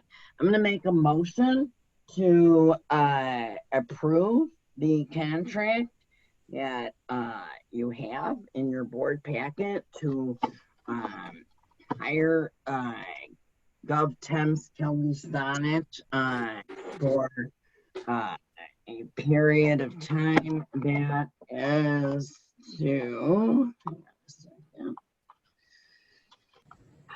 May 29th. I'm sorry, it would start tomorrow, May 27th, through September 18th, $39.20 an hour. Now, hours may vary, but are expected to average between 12 to 20. I'm going to tell you right now that I will make a guarantee to you that unless we have any special, huge report or every other person is on vacation, like Chris at the same time, it's going to be 12 hours. So I'm going to make that motion. Second. Having a motion and a second. Now it's open to discussion. Is there, any questions that we can answer about this? Yes, President Carabana. Can you hear me? Yes. Okay, I want to talk about that. Launching off of also, thank you, Earl Wilson, for what he's been pointing out. Out in the field, there's a lot of people that are unemployed. What we need to do, Laura, as you brought up, we want to avoid going down that road of layoffs and furloughs like the Park District has done, like other governmental bodies have done. We want to see if we can maintain ourselves. One way is to watch you watch the nickels and dimes, the dollars watch themselves. $39 an hour, 12 hours. These actions, the duties should really be divided up. And I understand it means more work, but really should be divided up amongst people within the township, trained within people within the township. This is not the time to be bringing other people on. Whether the argument is you're filling the position that was there before the pandemic, or if the argument is going to be that it's not a new position, doesn't influence me. The other thing is, yes, we do rely on sales tax. Lack of sales tax indicates lack of business activity, economic business activity. Economic business activity reduces net home take-home pay and net home savings after taxes. Real estate taxes are paid out of net home savings. And when a household pays real estate taxes, you have to take that amount, whatever it is, and you have to multiply it by a minimum of 3, ballpark 5 times for that family or that individual to be able to save that money and put it aside. All those real estate taxes are not going to be coming in, or they're going to be delayed with the significant unemployment that there is, because it's not temporary unemployment, it's permanent. This is going to be around for a while. And as I talked about at the previous meetings, if our Illinois shutdown stays longer than after June 1st, it's a disaster. And it's going to be a disaster for Illinois. So my thing is this: I want to protect our employees. The way to do it, to protect your employees, is to watch those nickels and dimes. Don't go for pay increases.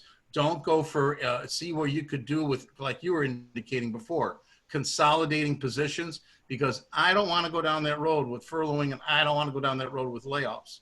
But we do have to be responsible with taxpayers' money. So at this point, I'm saying that either this should not be granted, or at a minimum, we should just table it and let's see what we can do. I don't want to say no. I would prefer, and I make a motion to table. But hang on, I'm sorry. Can I address some of your concerns? Yeah, hold on. I make a motion to table this right now, maybe to see where we're at. I mean, it's a nice resume, but this is an opportunity for us to consolidate positions and have maybe Dorothy and Vicky pick up a few more challenges, or No, however else Vicky- it's going to be No, distributed. I'm sorry. Vicky cannot. This is my opinion, and this is my vote. So I'm making the motion to table. Okay, so I'm going to respond to, first of all, there's nobody at the township who, that's why we, in thinking exactly like you, why we didn't want to bring somebody permanent. Like, we didn't do that. That's literally why we didn't do it. We did a temp, which is completely different and saves money, for God's sakes. And there's nobody will be able to get paid. There's literally nobody there who can do the payroll. Nobody. Dorothy does not do the payroll. So, and Dorothy is, can do some of the inner transfer between operating funds, but to operate the paycheck system and the payroll administration and the benefit administration, FMLA, and all of those things, you talk about training as if it's nothing. Training costs would far outweigh the cost of this. How much would the training costs be, Laura? Well, having nobody You just there. throw those things out, and I'm saying that people are sitting out there unemployed, and we have someone as wonderful as Denise that was accomplishing these functions part-time from her home. I think we can find a way to do it. We can do it by adding responsibilities to other employees that we have.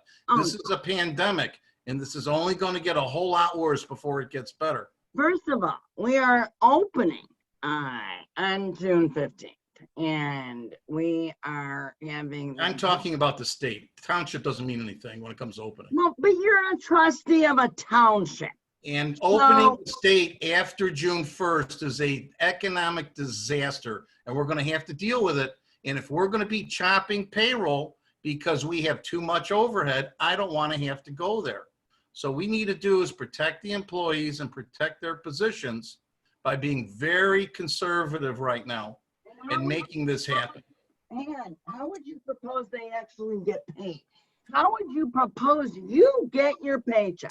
How would you propose? I don't get a paycheck, Laura. Your health insurance, apologies. For what now? For how do I propose what? How would you get the same way you would get it because you're on the same plan.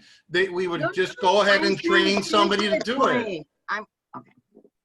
We train someone to do it in-house. We don't need another employee. That's what we're not doing. You really are missing. We do not need to bring anyone on right now. We need to protect the positions that we have because I know what's going to happen here. I've seen it before. It's going on now in governmental bodies all around us. And this is just the start. So we got to hold on tight. We got to hold on tight. Thank you. I understand your position. Is there a second to his motion? I did second his motion. Okay. So let's take a vote on motion to table. Clerk Delamis called the motion. Wait, I'm sorry. Is it too The late? motion to table. Yeah, no, trustee McKenzie. I was trying to ask a question. I thought you were seconding his motion. Yes, I did, but I had a question to ask too. Okay. Go ahead. When I just had a question of Denise, when she was describing the responsibilities, I thought she had said that the HR piece is what this person would be doing and that Dorothy would be doing the accounting piece.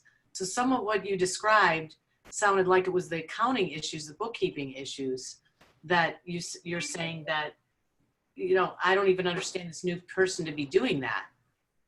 That's one question. Second, you referenced a document. I got 3 documents in the board packet, the employee leasing agreement, the resume, and the Gov HR, but I did not see Denise's descriptions that you referenced. Do you have that somewhere? Or was that?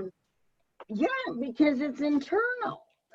Yes, I do. We're trustees and we'd like to see what's internal. So This is for training purposes.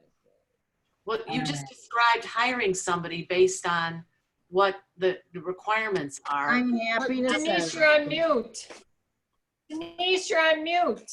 I'll unmute her. I'm happy to send Denise is on mute. I'm unmuting her. Are you unmuted now? No, she's still in mute.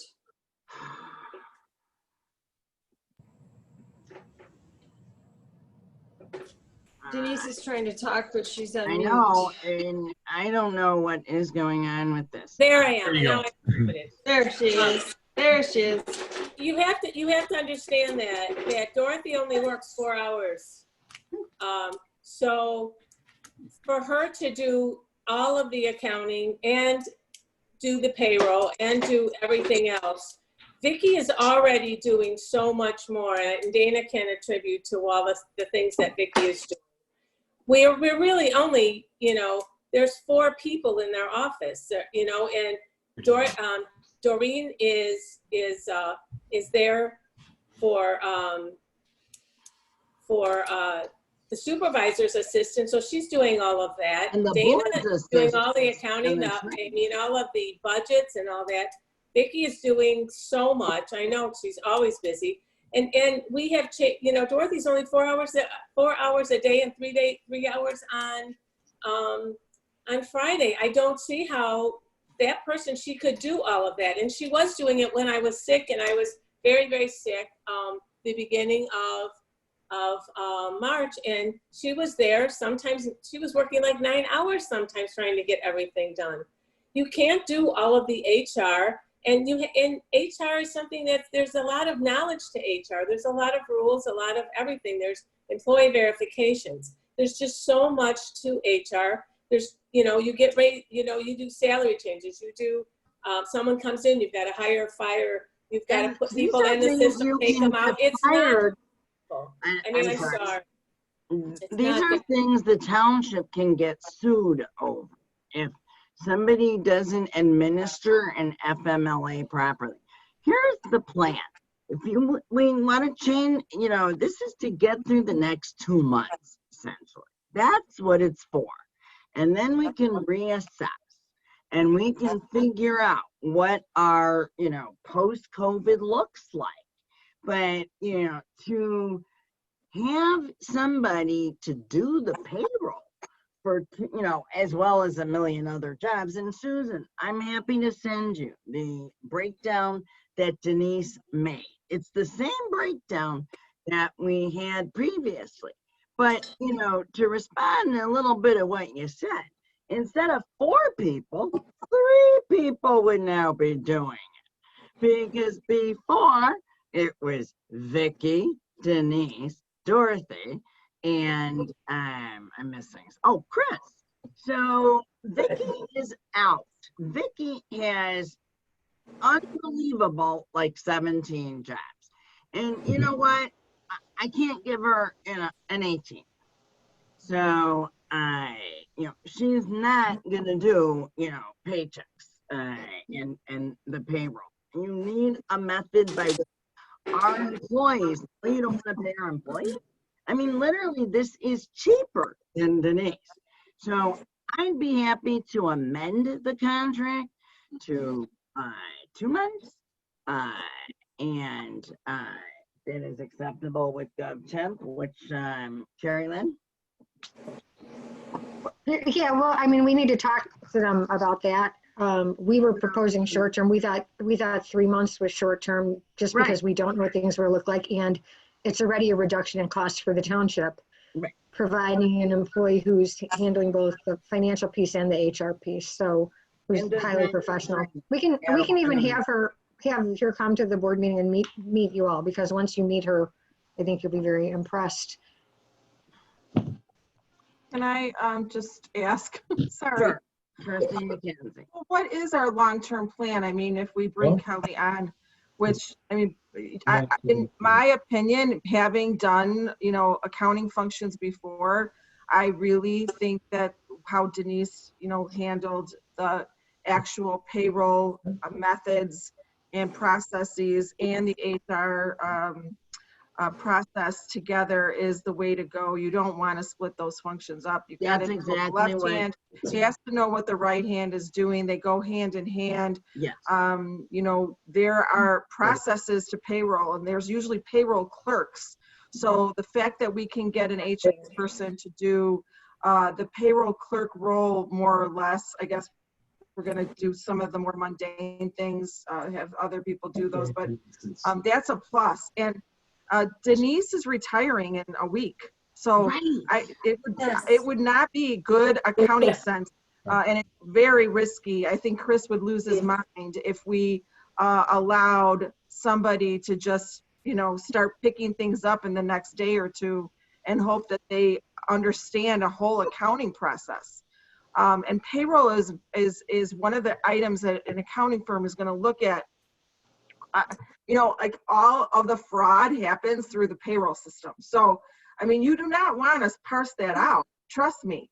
And this is going to be cheaper, as if the expectations and estimates are correct, then Denise. And Denise, you're worth it. Don't take this the wrong way. I think if you would stay on, that would be the best. But since you're retiring, we don't have really a choice. We have to replace, the person doing this. So I'm all for, this person has been working for us apparently based on the bill pay for at least a week. And it sounds like, excuse me, Laura and Denise have some comfort level on her abilities. And she comes from a governmental temp agency, so she understands IMRF. That's a whole nother process that I do know now. So I mean, you just can't do what you're saying, Dave. Trust me on this one. I don't think that's a good idea. And like, I don't see any need to do that. I mean, we've already budgeted for work. This is very essential work for our whole township operation. That's budgeted. We have a surplus. Like, why are we talking about furloughing people? We're not furloughing people that I know of. And even if we were, it wouldn't be an essential payroll clerk. So unless, you think that Laura, Dana, Vicky, Maureen, and Dorothy have excess time to pick up an entire, like, they would have to be trained. Taking into account, Claire, what you're saying, which is very, it's something I'm taking in strong consideration with. If we made it a temporary for 2 months, see where it goes. I mean, I suppose I could go with that. But my big question, and I'm sorry, Kim, is what is our long-term plan? Because I mean, I don't like this Band-Aid idea. I would like to know, like, is this person somebody that we will be able to hire from the town? Absolutely. You can hire. Is it going to be such a high price tag that that's not really a good? It's in the packet. It's, I believe, $1,000 to hire if we decide. And I think, by the way, every single person at the township, she didn't need to be trained on the system. She had to be trained on our stuff, right? She didn't need to be trained on, like, she's already talked to IMRF with respect to the highly compensated. Then I would withdraw the motion to table, and I'd be willing, and I'd be willing to go along. We should go for 4 months. Have a heart attack. I know, me too. I mean, I'm leaving and I'm like having a heart attack. Oh, no, well, no, Denise, Denise, what you were saying was also very influential. I mean, these are the things we need to know, and you came up with it from Claire's experience and also from yours. It was very, very, very influential. So I would go along with the 2 months. Okay, so I'd also just like to 4 months. Trustee Jones first, then Dana, and I think we may all be in agreement. So I just want to add to what Trustee McKenzie said, which I agree with, is that, as Dave said, we are in, well, we don't really know where we are in the pandemic. Oh, I do. I know where we're at. Okay, can I finish, please? You gotta stop doing that. And that's going to present potentially some interesting HR situations. And Kelly seems to have a good knowledge on HR also. So that'll be something that'll be that's a skill that's also, as Denise said, very valuable. So I think because of the pandemic, we really need somebody who knows HR and as it's related to government, because government, you cannot overlay knowledge from government to private sector. They're not the same. It doesn't work, and you know, that's just the way it is. So. Dana.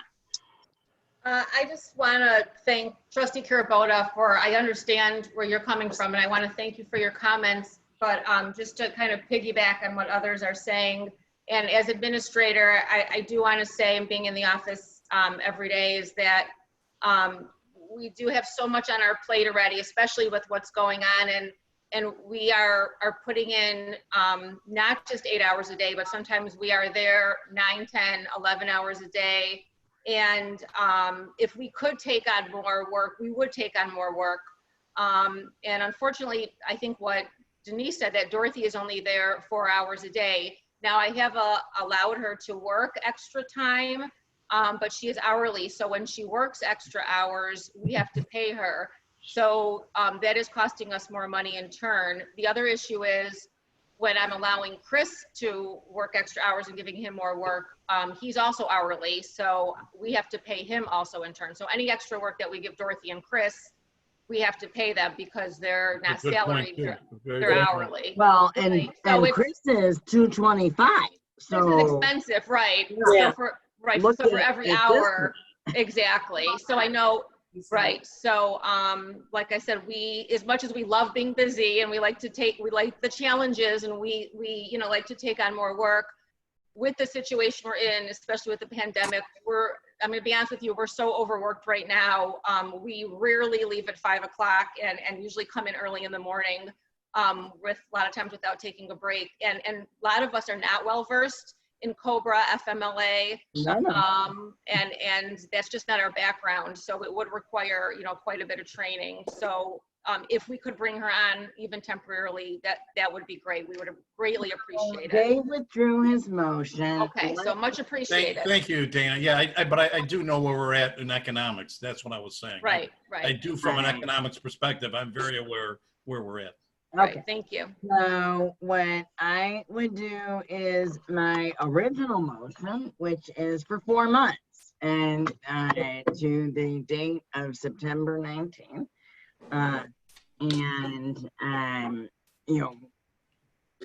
It will be 12 hours a week.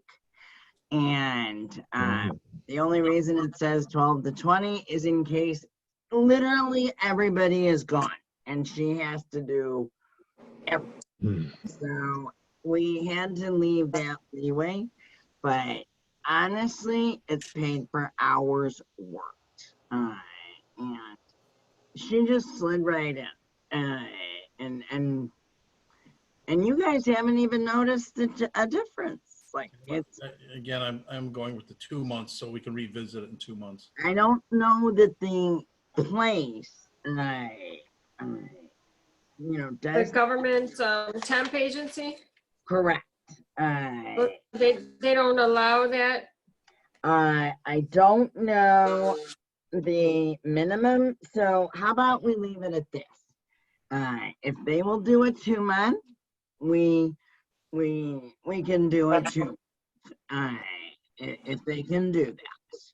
And if they can't, and they can do, a 3 month, then, because. That makes sense. That makes sense, Laura. Okay. Makes a lot of sense. So subject to, that I'm gonna tell you. So I'm just, again, like I said, I'm just very concerned. I want to protect the employees we have. Well, and me too. This protects them. Well, I'm saying is that we got to kind of watch the change. You know what I mean? Got to watch the money, because the revenues aren't going to be coming in like they have before. Okay. Please, let's not. We have a lot to get through. Okay. So, do I have a second to my motion? Second, your motion to check for 2 months or 3 months, or if whatever they're willing to go as a minimum. Thank you, Laura. And as specified in the contract, 12 to 20, but it will be 12. And 20 is, like I said, there's no onboarding. One of the things, if you read the board packet, one of the things is there's no onboarding. There is no, and Claire knows better than anybody what that can look like, to train, just even on the Sage. Oh my God. I am telling you, I don't want to belabor this. Call the roll. Yes. Clerk Gialamis, please call the roll. Supervisor Marask. Yes. Trustee Jones. Yes. Trustee McKenzie. Yes. Trustee Carabota. Yes. Trustee Sweeney. Yes, I'd like to say thank you to both Trustee McKenzie and Denise and Dana for offering the explanations that they did to help me. 2 thumbs up, 2 thumbs up. All right. Next. Okay. I've lost my agenda.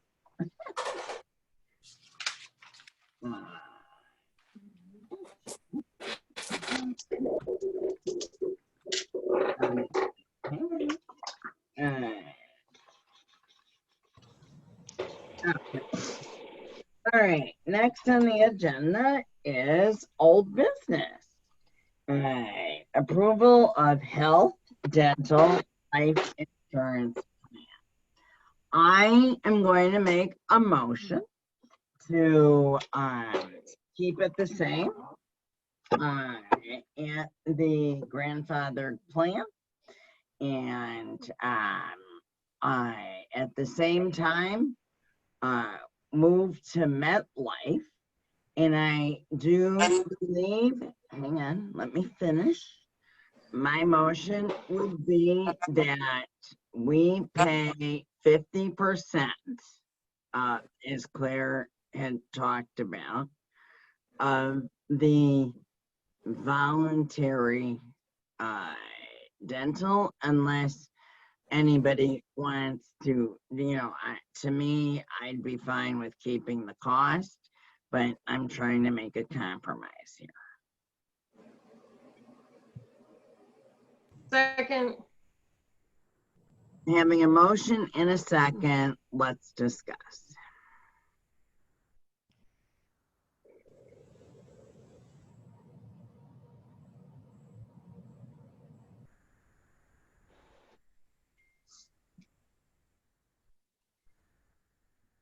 Nobody has anything to discuss.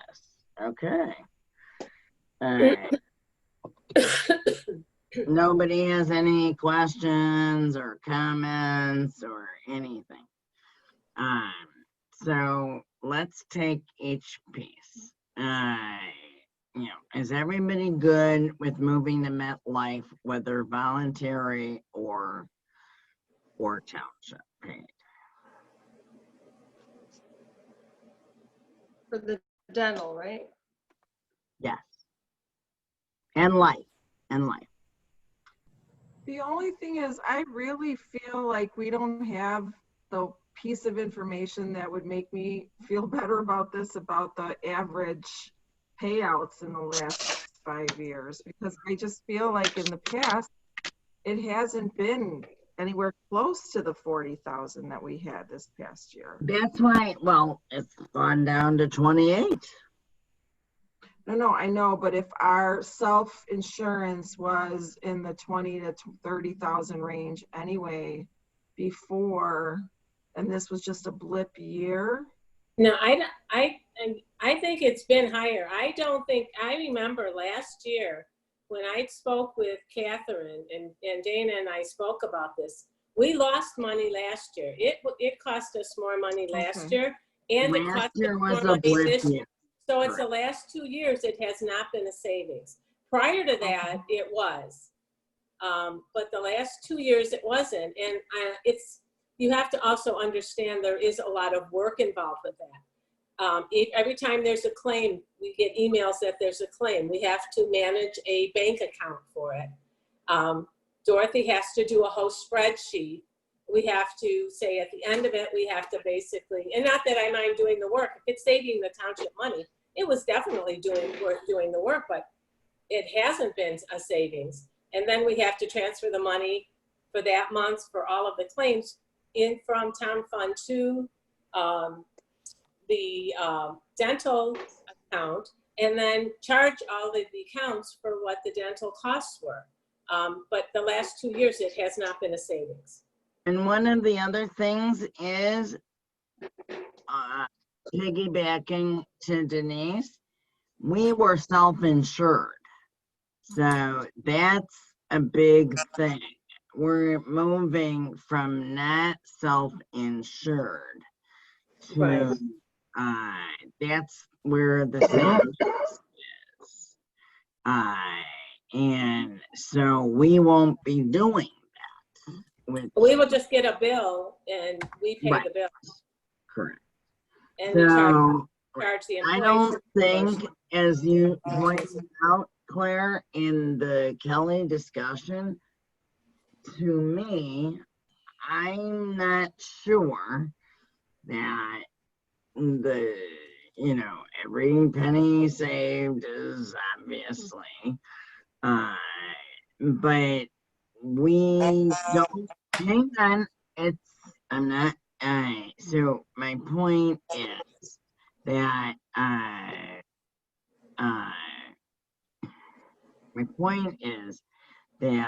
it will be,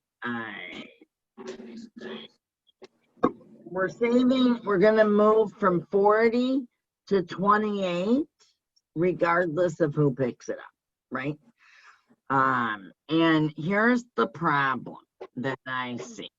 If we don't have 10 lives, then I don't know, then it isn't anything. And I thought that when I had talked to Catherine, I thought you could carry it over, if you spent anything. Apparently that's not the case. You can only carry over like 250.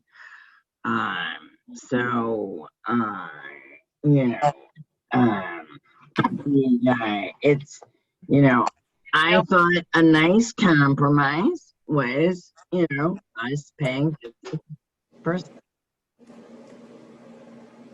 I think that's more reasonable than it would be to assume that we pick up 100%. I think to cover 100% of the premium is definitely more reasonable than having the township pick up 100% of the premium. I'm fine with it, but I think it should all go together. That the life, because MetLife is doing the life. We're moving to them. That saves some money. And grandfather was much less than we thought, much less. And Catherine got it down to such a low. And moving to another carrier, we all know that a trustee cannot be on it. And so I think that for it's already saved a lot of money in the budget by doing it, because we had a placeholder of 7%. And now it's 2.9, I believe it is. And that is, when you combine it, that the employees are going to have to, I think it's much more enticing to the employees to get 10 lives on dental if there's a 50%. And I'm glad Trustee Sweeney, we're on the same page on that. So that would be my, that was my motion, to have it be, you know, so we can move this along. And any other discussion?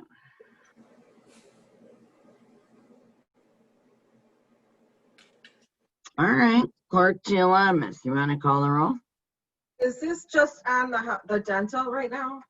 No, this would be, my motion was for all of it. There's no discussion on the health insurance at all? No, we can, that's what I'm asking for. My motion was to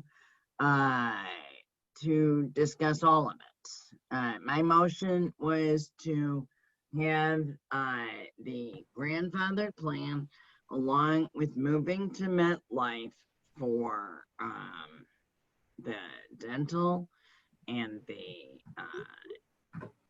life, and have the township pay 50%, and hopefully we'll get 10 lives, which sounds so weird. And to stay on the plan that we have. And just so that I know what everybody else is thinking, I mean, are we interested in looking at the savings and moving to a high deductible plan like we were talking about last year? And savings in the premium, it's also the ability either now or later to increase the employee's contribution, whether it be 5% or more. I mean, that's a huge number in our budget. Except that we've reduced that number. Oh, I know, and I think that's really great. So it's accounted for. You know, you guys had requested us to reduce the budget $100,000. We, Dana and I, reduced it 140. And then Dave, I thought that was great. You know, we added 40 grand back for the agency funding. You know, so, you know, and that's really no, that's I'm totally in favor of that. I don't think, you know, I believe both Catherine's recommendation and the salary study that Claire had requested, you know, both said that you know, if you can stay on a grandfather, you should do it. I'm not sure if that salary study consultant said Well, that, but she said if you're not gonna do it, you have to give them a raise, and it doesn't. And we did last year, so we were. That was No, one of the but reasons why we. Talking about. I don't want to go backwards. I want to go forwards. I'm just pointing out the fact that the health insurance cost is one of the highest costs in our budget, and so every percentage point is a big movement. If I'm the only one who is looking at this as a cost saving measure, obviously I'm going to be outvoted. So just let me know if no one else wants to talk about this. I mean, I understand how this works, but if we want to talk about it, I think he has something to say. I understand your point, Claire, but I'm not in favor of voting against the insurance if we're not going to give any at least COLA raises, because we paid a lot of money for that salary study, and both Catherine and I don't remember the lady's name, but the woman who did the salary study, both of them explained in detail how, you know, as we phase off of this grandfather policy, we really need to bring up our employees to salary that's competitive, because we don't have competitive salaries at the township, because you can't give the employees a double hit. They can't be charged more for their insurance and make less money. So to me, I would not be in favor of voting against the insurance if we're not going to at least give some sort of compensation based on at least the cost of living, the labor statistics. So that's where I am. But we did give raises last year. But No, We're not not really. talking about I mean, raises this year. We're that talking was, about. that was, most of them, changed a lot of them to bonuses. And they ranged from 2 to 5% based on salary study lady. And if you reread her report, she said it should be phased in over several years, and you can't do a double hit. No, I understand. I'm just asking if anybody else wants to talk about we need to balance this, right? We need to move in a direction. So I thought we were moving in a direction of high deductible. Together next year. What was that? I said this board will not be together in the next fiscal year. It won't be. So, we are stewards of what we have. And, I don't know. I know I'm in favor of the grandfather. Susan, what are you in favor of? So, just for the public to understand where we're at on this, and I think some of Claire's points, I totally understand, because we did look at, the salary study as a way to help people, because we're currently paying 95% of the premium that an employee would otherwise pick up a greater portion of. So, to lift some of the burden from the taxpayers that are picking up that 95% of the healthcare costs, to the tune of, our premiums are $1,001,000 right now. That's what they've been this last year, $1,001,837. You know that's not going to be with this new plan. It is a very low increase, much lower than we anticipated or expected, at 2.9%. So that brings it to $1,030,000. So it's really only about $29,000 more. The issue at hand is we can't change the contribution that an employee might make to offload some of the taxpayer debt burden that currently we're restricted to have, which is we pay 95%, and that's a very high amount. So if we're looking at, the issue that was raised here of comparing salaries and healthcare benefits, we're actually giving a huge benefit to people that, I don't know how we could consider a healthcare, an increase in salaries during a pandemic. That just seems, I've made this point over and over. We're in healthcare. Sensitive people. Pardon? We're in healthcare. I know we're in healthcare, but Kim raised the point about looking at salary increases too. So, the increase of $29,000 in 1 year in this Cadillac, quote, whatever, high-end plan that we currently offer does limit us, and we only pay 95% of that premium. That's where the expense comes in. Where are you coming down on the health? Well, what I wanted to ask Trustee McKenzie is, what alternate plan were you looking at? Because in analyzing the different plans that we have and looking at, the high deductibles and the more expensive prescription drug plans, et cetera, I don't know what plan you were thinking of that you would be in favor of as a alternate to what we're proposing to stay in a Rolls-Royce plan that we have. Well, I wouldn't, just like I think it was Kim who said, you don't want to cause the employees too much pain or higher costs. So I would look at some kind of transition. So nothing total, I would be looking at something like a PPO with a reasonable deductible and limits. Like I would say most of Americans have, Right. But which one? All of them. So which one are you referring Well, to? I don't have them open, but there's only a couple that were really interesting. I mean, wasn't there a PPO with like $1,500 deductibles? Yes. I mean, and then you look at the premiums with that. I mean, that's why you've got to look at the whole plan and compare it. So I don't know. I mean, the first line of questioning, Susan, so we don't waste our time, is are we interested as a group? Are we going to vote for a shift in how the cost of the health plans are going to be allocated between employer and employee? I'm sorry.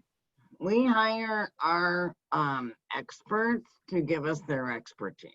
And I rely on Catherine. And I'll tell you from my end, I am absolutely looking at the grandfathered plan together with the MetLife Dental and Life. And I think it was a good compromise to do 50%. And I think we are stewards for the next 13 months. And first rule Dave will tell you is do no harm, right? Oh wait, that's doctors. So that's where I'm coming from. And I think Kim is the same way. I think she just said it. Dave, where are you coming from? Where I'm coming from is that, of course, I'm watching for the issue of pay raises, which Trustee Jones brought up. A pay raise is something that follows that employee throughout the history of the employee's employment. We pay it year after year after year after year. And for many of the employees, or a good number of the employees, it also increases pension liability, which is then again another burden on the taxpayers right now in the middle of a pandemic. On the other hand, I don't want to see health costs go up for the employees at the same time. So, I'm falling on my sword when it comes to the pay increases. Right now, I think your proposal when it comes to the benefits is the way to go. All right, and I am going to keep this separate. I have something further to talk about. We're talking about the healthcare right now. Yeah, and I'm concurring with what you're saying. Okay. All right. Am I missing? I'm looking all at- right. So you are the outlier. I hate to say it. No, I mean, I concur with Claire that I think our costs are extremely high. Okay. But what I don't know is what is a less expensive plan. Looks like, I mean, you can get the 1,500, but the savings doesn't look like it's there. It is barely anything. It's not worth. I know, but the savings would come in and the employee being able to start picking up some of the costs. Even if you increase the employee contribution by 5%, that would be a huge savings to the township. And if you don't take the lead, said this is just going to keep going up and up and up. And I think it's a true, I think this is one place where you can shift the burden just a little bit and cause a big savings to the township's budget. I mean, if the idea, Dave, is to save the township money, then this is a big one. The salaries are the only other thing bigger than the health insurance costs. So, and I see that, but in the middle their of a pandemic, salaries are so low. Right. If in the middle of a pandemic, it's going to be a much bigger challenge for people. I want them to go get their health care. I don't want them to see the increases, which in a regular plan, Claire is correct. The co-pays are much higher and the financial cost is much higher to each individual employee. That's a huge benefit that the employees are receiving by keeping that grandfathered plan. On the other hand, it's not something that Oops, sorry. Hang on. I gotta unmute you. Okay, there we go. Can you hear me now? Yep.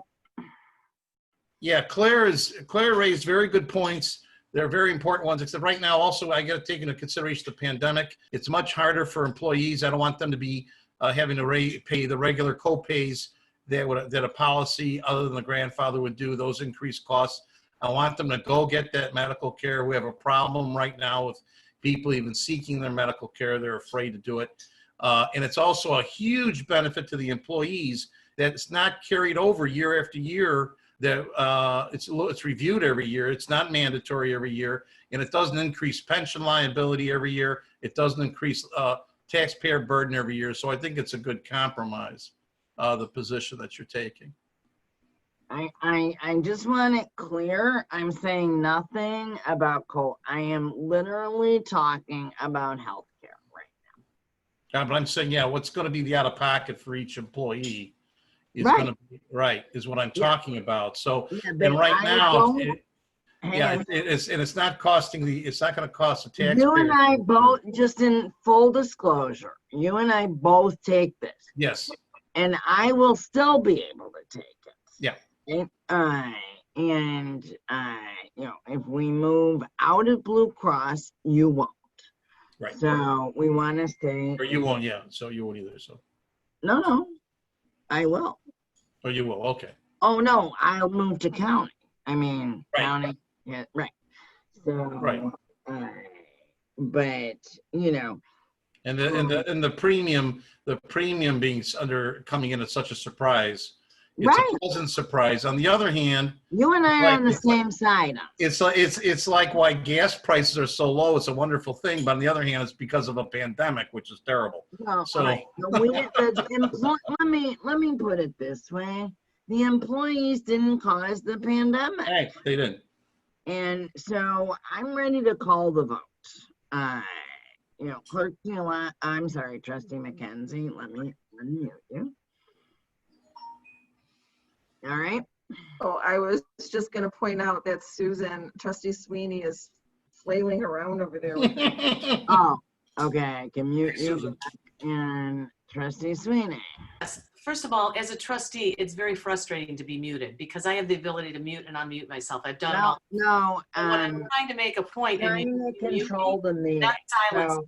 So please don't silence me. When you've seen, I'm going.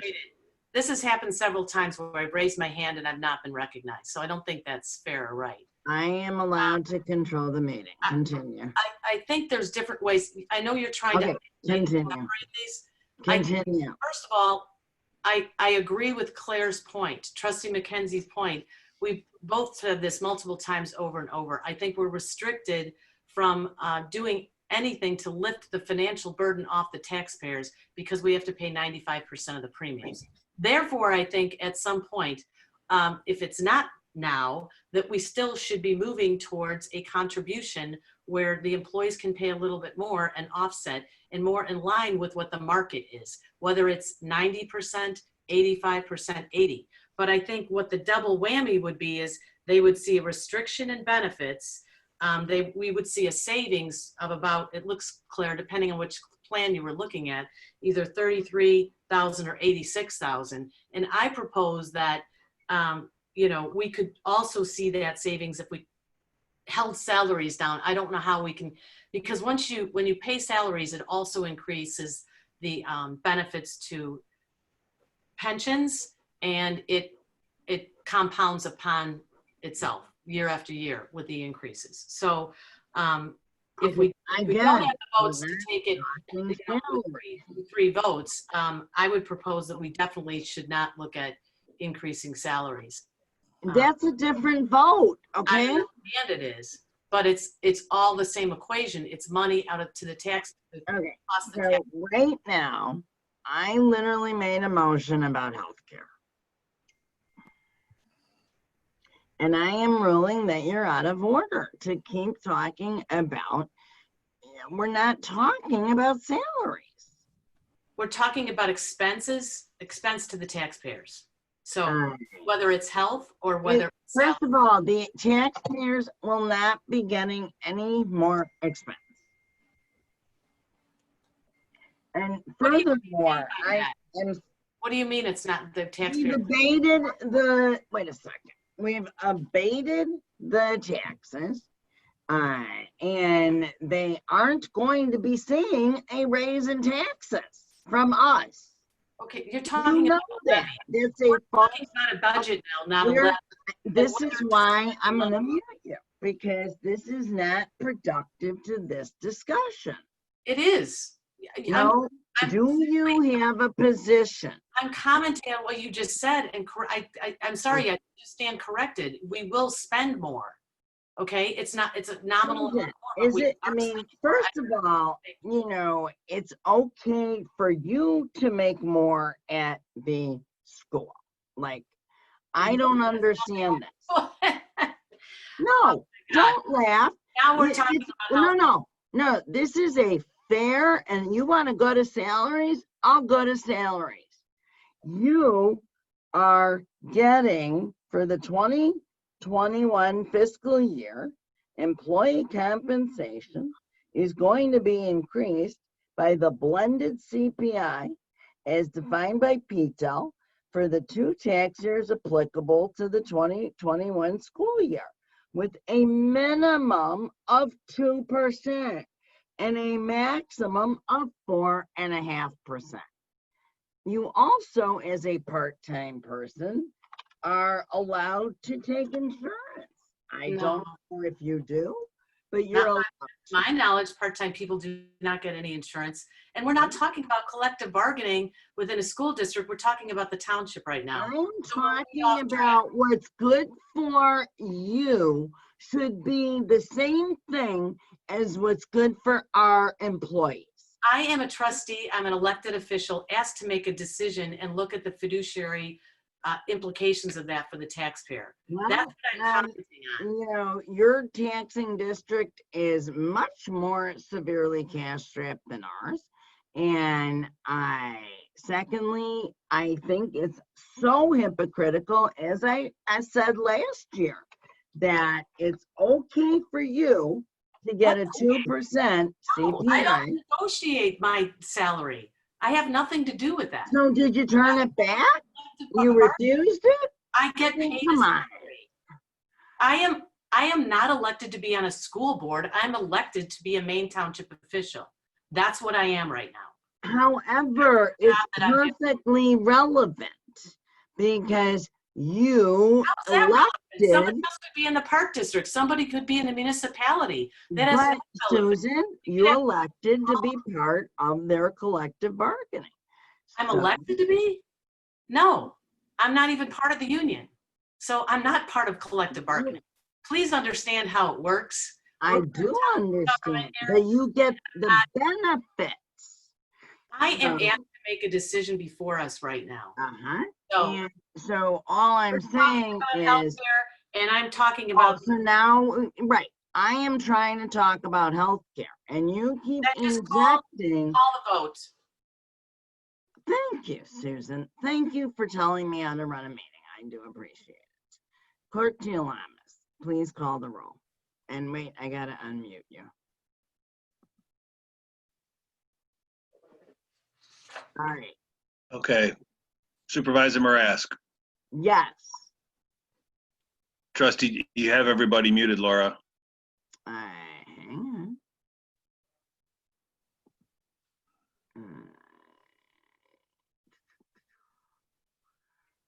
And I think, yeah. All right. Is everybody on the board unmuted? Yes. Kim? Kim? No. Hang Okay. on. There we go. Trustee Jones, Yes.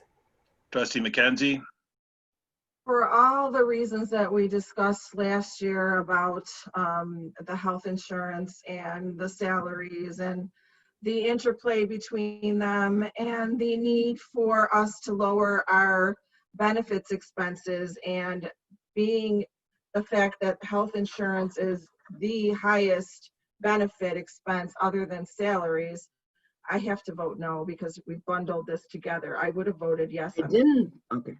Trustee Carabota, Yes. Trustee Sweeney. I believe that was a no, but she was muted. Oh, sorry. Let me unmute her. Hang on.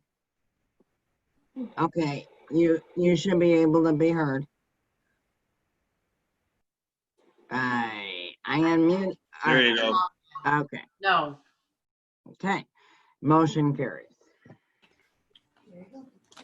All right. Next order of business is the presentation and approval of the revised road district budget 2020-2021. We moved the order because Wally has his lawyer here. And Wally, you tell me how you want to proceed. But you got to get close to, oh wait, let me unmute the boardroom. And unmute. Boardroom, can you hear me? Apparently. God, I don't know, Rich. We really have to go through this because we cannot be co-hosts. I know.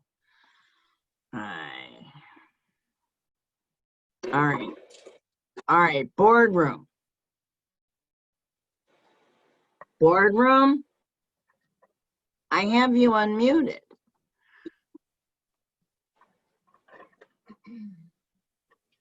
Hello, boardroom.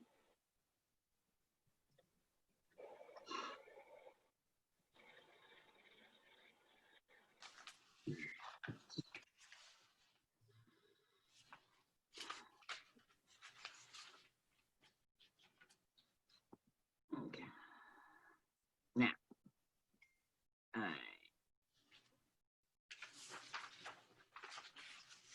Mr. Attorney Hoban, can you talk? I've unmuted everybody. I honestly cannot understand. It says mute all, and then I undid that. Hang The on boardroom is showing up muted. hang on a second. I have no idea why. I have now unmuted them like 6 times and asked to unmute. That's what I got. And okay. Boardroom. This is ridiculous. I hear something. Can anybody from the boardroom talk? I mean, you guys were all able to do this. All right, Rich.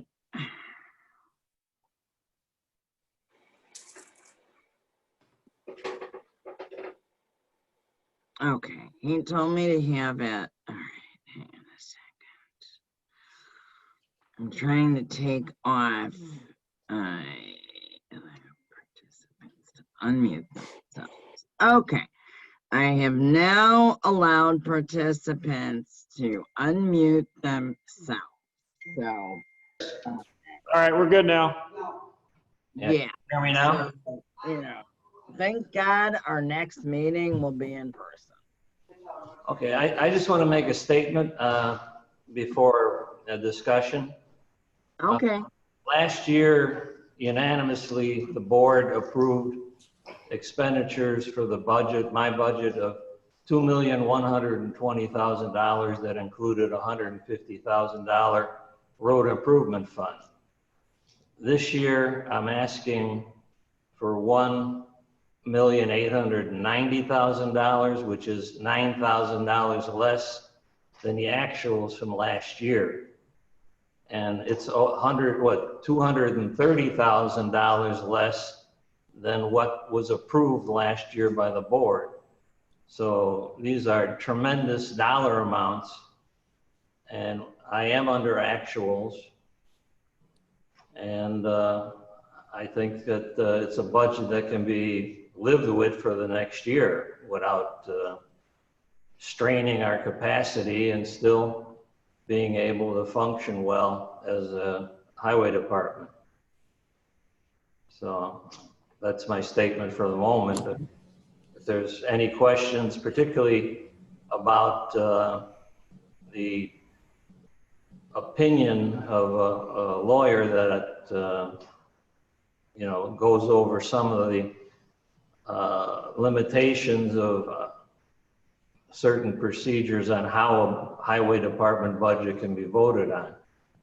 You know, he's one of the people linked up to the Zoom, so he could answer any of your questions. But I think the consensus of the last meeting was that you wanted to be under actuals of last year, and I've done that by $9,000 plus. I asked for far more last year, and it was approved.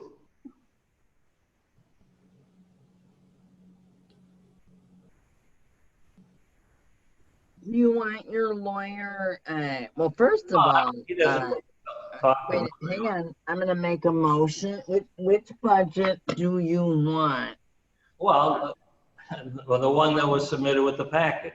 Okay, so I'll make a motion to approve road district budget and appropriation ordinance for 2020-2021, ordinance 2020 RB-1. And the one that was submitted with the packet, that the total appropriations would be $1,890,344. Is there a second? Is that the right amount? Yeah. Okay. Did somebody second it? Everybody's muted. They're muted. I literally allowed all of you to unmute yourselves. You guys know how to do that? Click the top right corner. There you Second. go. All right, Kim seconded it. And, all right, now it's open to discussion. May I? Trustee Sweeney, you are recognized. Thank you. The first question I have, Wally, is I am looking at the income statement that we've been going off of and talking about what you had spent on actuals last year, which was $1,730,792. Can I explain? And then, yes, let me just finish my statement. I saw that you included a revised statement that we just got in this board packet, saying that you spent $899,060. We also got a memo from Chris Scallett, and something does not make sense to me, so I'm hoping that you'll be able to clarify that. First of all, comment on why it changed from the $1,730,792 that we've been going off of as actual expenditures this whole time until this latest board packet a few days ago. I had mentioned a couple of... Pull the hose out. You got to pull the hose out. I'm sorry. Okay. Can you hear me? Yeah. Yeah, okay.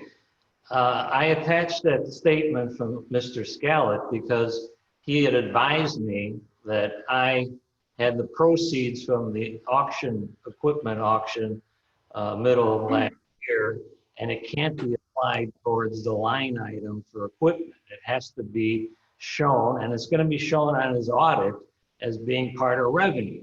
So you have to show that $167,000 as part of revenue, and as a result, it has to be added on to equipment. Originally on the spreadsheet, it was shown as a minus, that you subtract $167,000 because of the auction. But that was an error. That's not proper accounting procedures of Mr. Scallett. It had to be treated like revenue. So this is revised on his advice, because when he audits soon, that's the way he's going to show it. Did he see this spreadsheet that you? Yeah, he saw it. Okay, so the old spreadsheet showed under equipment that your expenses were $95,568. Yeah, My question is, why did your expenses increase another $170,000? Somewhere around June or July, there's a minus $167,000, and there's a smaller amount the following month minus $700, that can't be shown as subtracting from the expenditure line item. You know, that's why I sent that letter or that statement that it can't be treated as subtraction from that particular line item. It had to be treated as revenue. Right, so okay, so I'm gonna read what he wrote. The equipment expense line included a sale of equipment at auction for $167,000. Okay, I'm looking at expenses and I see nothing that's added to that or deducted from the line items. No, I'm looking at expenses, not revenue. Okay, so it's saying that you included the sale of, so that was incorrectly posted to the expenditure line item. So maybe you can direct me to where it shows an expense of $167,000 that's in. It wasn't an expense, it was revenue, money that we received. We didn't buy equipment, we sold. What Mr. Scott, what Chris said was this was incorrectly posted to the expenditure line item. For the audit has been removed to a revenue. For your budget purposes, the equipment line item should reflect $264,413, not $96,144. So are you saying that? I'm not saying anything, he's saying it. Okay, what doesn't make sense is if the expenses, why did when that was revenue coming in, why would your expenses have increased? Your expenses on that line item, if everybody wants. We bought, can I explain? We bought a sweeper, which was over $200,000. I thought we had this equipment that the previous foreman had purchased. Oh, okay, I see it in September, the 167, and the old one, that you took it out. Right. So you took out the expenses. Because it had to be treated as revenue. Okay, so you already took it out and reflected it as taking it out. No, that was minus the amount, the appropriation for that line item. You know, if it's in a particular line item as a deduction, as a reduction in expenses, and the attorney, not the attorney, but the accountant says that's not the proper way to do it, you have to treat it as revenue. Well, obviously you have to turn minus 167 to a plus 167. Well, you need to show it in the revenue section, but in the shown in the revenue section because if you add it, I don't understand why it doesn't make sense that it's added. That you, as though you spent another, you added another 167,000 to your expenses. You had already taken it out, yeah, and maybe you shouldn't have, but the previous spreadsheet did not have the 167,000 as a source of revenue. It wasn't there. It was put in the wrong place according to the accountant as part of the actually minus what was spent in the equipment line item. Now maybe Denise, is she explain it better than I can? well, I'm looking at the revised and I'm adding it up to see if what you actually spent then. You spent, like in March, you spent $730, and then you spent nothing the next 2 months for equipment. Then you spent $202,981, and then you didn't spend again until February, the last month, plus another 60. Did you look in June? $202,981. That was for the sweeper. That was probably the only or the major expenditure that we spent on equipment. Now, I thought was in June.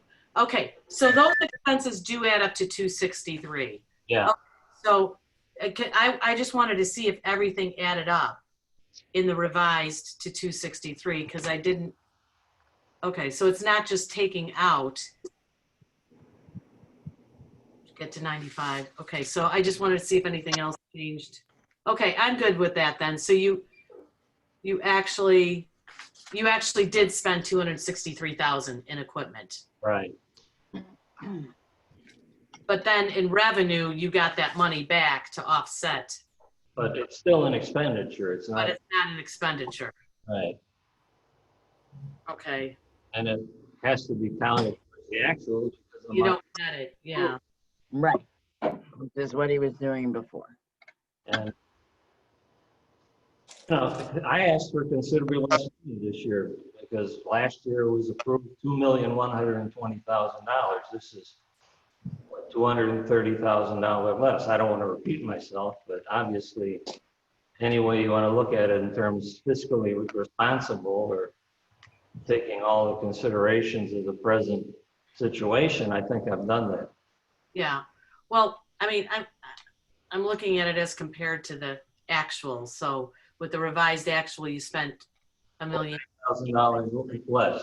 Right, 9,000 less is what you're, Right. what you're asking.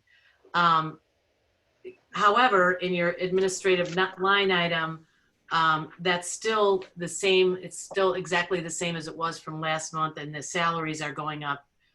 Well, that administrative cost is 8.5% higher than the year before, where you spent 265. So you're budgeting 287, which is another $22,000 more than what you spent last year. Well, you know, if the raises alone were deducted from the $1.890 million budget, it's a savings of about $13,000. That's all we're talking about. So, you know, we have a situation here where I think this is perfectly acceptable. I'm asking for far less money than I did when we had a unanimous vote for last year's budget, including a road improvement fund. So, you know, I hope the board, and we're working under a tight deadline here, and you know, if nothing's passed, then, you know, we have to close up shop next Monday. So. And why did this, Wally, why did you solicit a legal opinion? And how does it differ from what Carrie Lynn had said last week? Well, I see no difference. I talked to Carrie Lynn a day or two, and I think you'll verify this. You know, if this became contentious, you know, do you have to represent the board? And he said, yeah. So it's either her or one of her cohorts in the law firm would have to represent the trustees and the board. So, you know, under state law, or I can actually hire, if there's a dispute or a potential dispute, I can hire my own attorney for that purpose.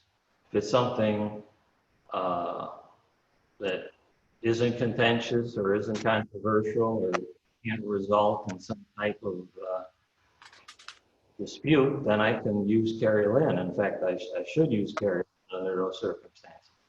Well, that wasn't my question. Was how much did this opinion cost? What was the bill? The bill hasn't been submitted yet. I don't know what is learned differently in this opinion that was than what was already stated by what Carrie Lynn had said last board meeting. And I guess I'm just concerned about the cost of Basically, what I experienced a month ago was rancor. You know, I thought this was, I would have called for the vote if I thought it could be passed, you know, last month. But, you know, it was because you know, it's just, maybe some of it's the same. This is more detailed. This is more case oriented. Maybe the attorney's in on this call. Maybe he wants to comment on it. Well, Yeah. but I think this was money that I don't know why it was spent. The conclusion of which Carrie Lynn had said before. But you guys weren't listening to Carrie Lynn.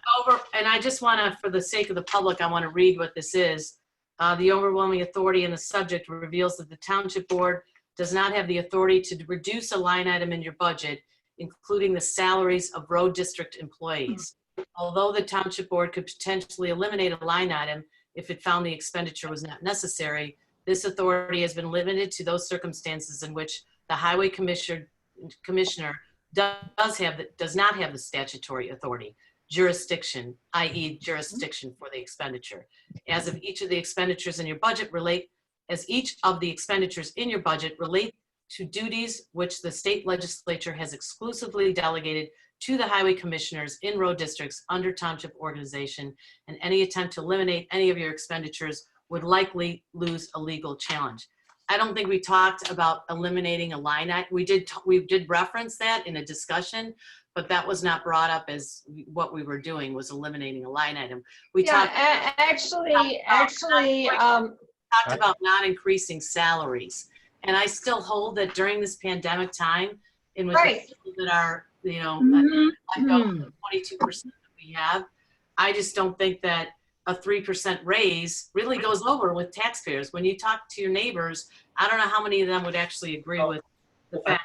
It's Trustee Jones's turn. Good idea that I asked for. Yes, so that's what happened was the reason he got the lawyer was because Trustee Carabota said he wouldn't be in favor of passing it if there was any pay increases in there. And so this opinion explains that you can't do that. So, I mean, to your question, why did you get the opinion? That's why.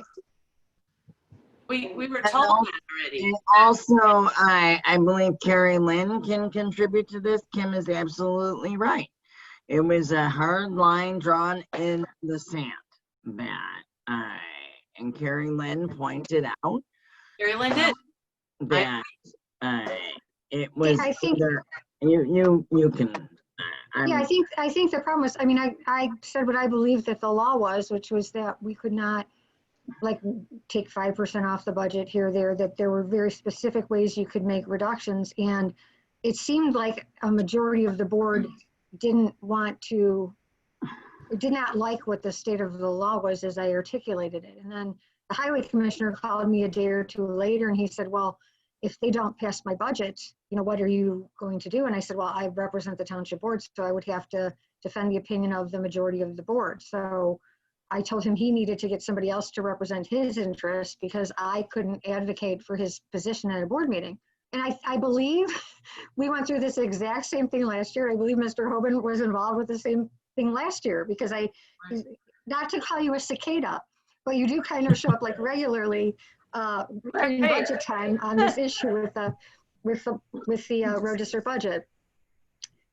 Then why are we asked to vote on this? Wait, are you seeking to be recognized now, Trustee Sweeney? So, Trustee Sweeney, you may respond. Is Wally just going to pass this pay raises, or are you seeking our vote? And if so, what difference does our vote make? The vote's on the budget. It's not on pay raises. It's on the budget. It's on the budget. Yeah. The budget includes pay raises. Yeah, that's not up to you. As our attorney said last month and has reiterated some of that paperwork, you can't determine for the highway commissioner salaries. That's, you know, there's a lot of things. Maybe that's not the best way to proceed, but that's the way the law is written. Mr. Hoban wants to talk. No, and Mr. Hoban, you're up. Thank you.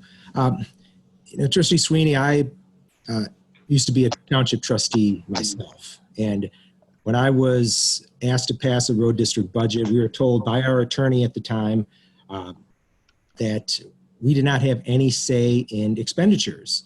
And I didn't want to hear that because to me, it didn't make sense. However, when you look at the law and you look at just what role the legislature has given to township trustees, it's not a policy making decision that you're making. Your job in passing your role in passing the budget is simply to determine that the highway commissioner did the budget in the correct way, that the lines add up. It's merely an auditing function. So if anyone comes to you and says, look, why did you vote to raise salaries? Well, you didn't vote for that. You didn't have a role in that. What your role was to simply determine that the highway commissioner did the budget in the correct way so that he can get the money he needs to run the road district. That's the role that the legislature set aside for trustees, an auditing role, a quasi-judicial function, not a policy-making position. Excuse me. So I hope that answers your question. I appreciate your comments. And I'm just reading the section as to what it actually I sign off on here. And it says it's passed by the Board of Trustees as required by law. You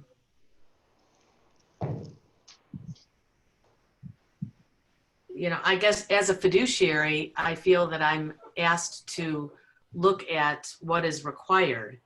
And I don't know why raises would be required during a pandemic. I can't answer that. So if I have to say an I or an A, I mean, I'm agreeing to something that.